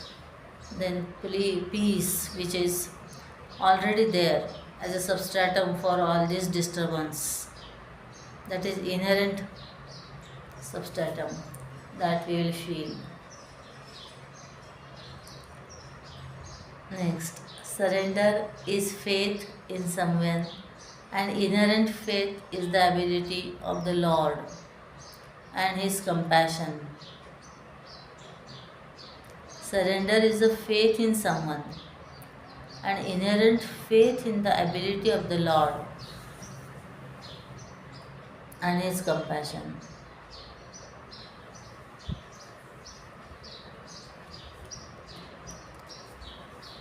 So, when we accept the greatness, the capability of others, that is faith.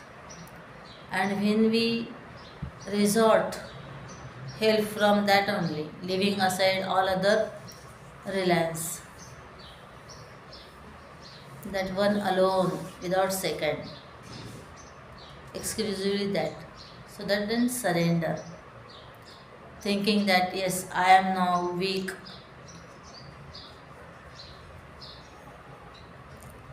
I cannot find solution on this, I cannot come out of this tragedy, I cannot have this goal, so you please help me. आनुकूल्यस्य सेवनं प्रातिकूल्यस्य वर्जनं रक्षिष्यते इति विश्वास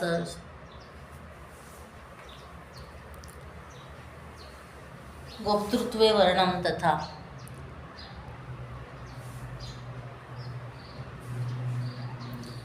कार्पण्यम आत्मनिवेदनम.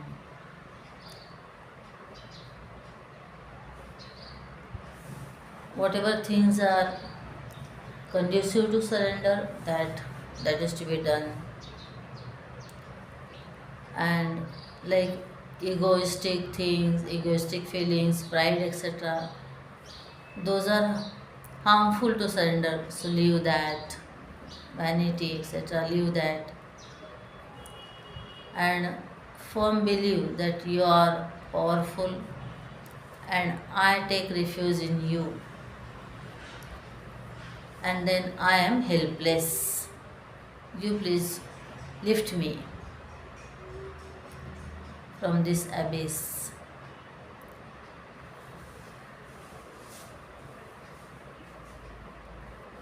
In this way, full surrender happens.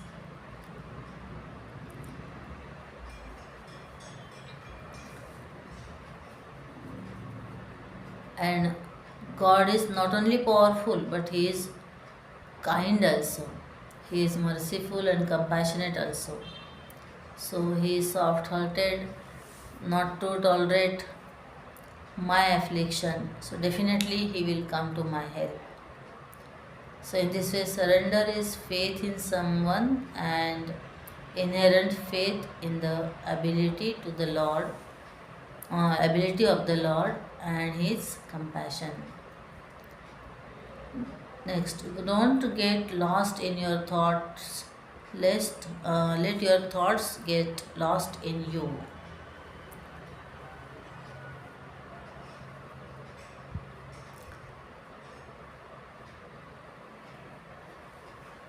So you don't identify your thoughts, and then you yourself doesn't remain. Then only that thought remains, the desire remains there. So in this way, don't you get lost in your thoughts, but let your thoughts get lost in you. Know that thought emerge in you, thought stay in you, thought merge in you at last, and thought is known and illumined by you. So you are the one who lend the existence to the thought. So you assert, you channelize, and you regulate the thought flow in you. So let the thoughts get lost in you.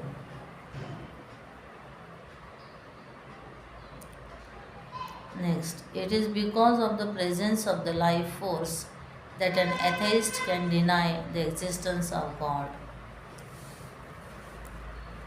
When one says that I don't believe in the existence of God, this sentence he utters where in the world that he has created, the Lord has created, with the speech that Lord has gifted, and it has fitted in that body which is created from these five elements which are created by Lord only, His own creation. With the air that Lord is given, He has not bought any gas cylinder, oxygen cylinder, etc. Only the thing is that the concept of Lord, existence of God is different. That is born of ignorance, and he must be mistaking something else as Lord, and therefore he is denying that existence of God. That is okay. Otherwise, his own life spark, his existence is that Lord, which is all pervading. So it is because of the presence of the life force that an atheist can deny the existence of Lord, and that life force is the manifestation of conscious principle and pure existence of Lord. Next, constant doubt is terrible problem. The antidote, faith in the Lord and surrender to His will.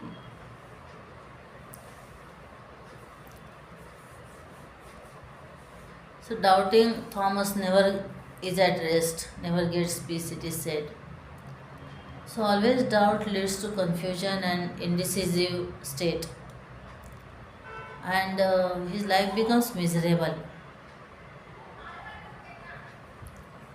Even in day-to-day activities also. But here it is said that antidote is faith in Lord and surrender to His will. So when like a child surrenders to its mother, for all the things, she will bathe, she will make him wear whatever clothes, whatever she will feed, he will eat. So in this way, when one surrenders to Lord and have faith that He will do whatever He want to the best of me, for the best of me, then he is at rest, he is fearless, worryless, and peaceful. Otherwise, mind becomes habitual of doubting each and everything.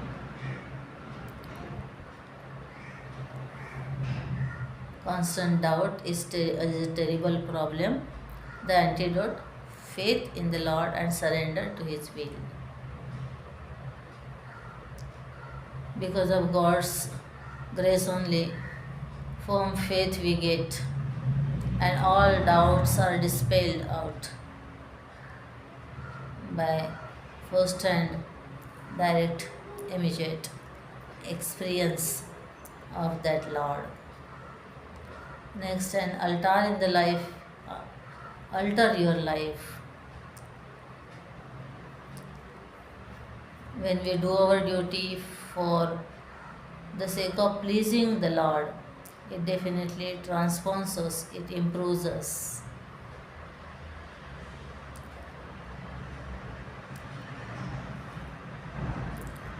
For that higher and noble altar, that reverential point, many of our negativities and weaknesses are left, and we get a strength from that altar to live up to the higher values of life. In this way, our life is changed.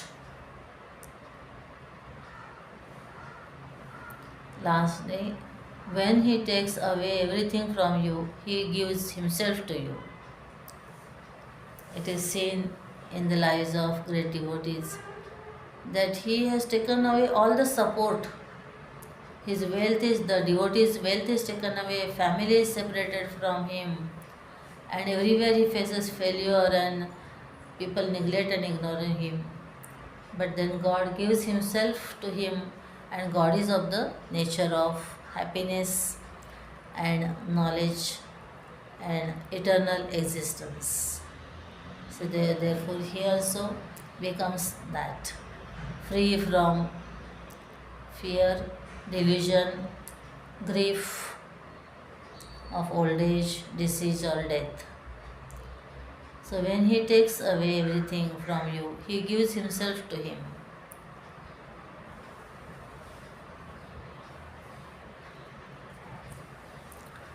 story is there about this. Sri Krishna and Arjun, when they go at one place, they feel thirsty and they go to a hut, and that Brahmin has only one dilapidated old cow, of which milk he offers them because they are his guests. And God blesses that let this cow die.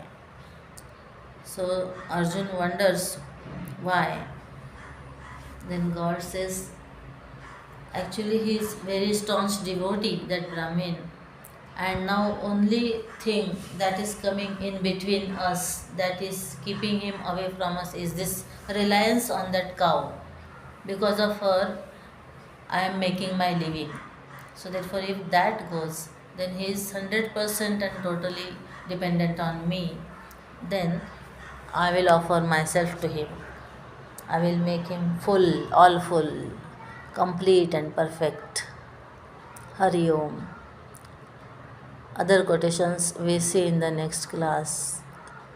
Om Shri Chinmaya Sadgurave Namaha.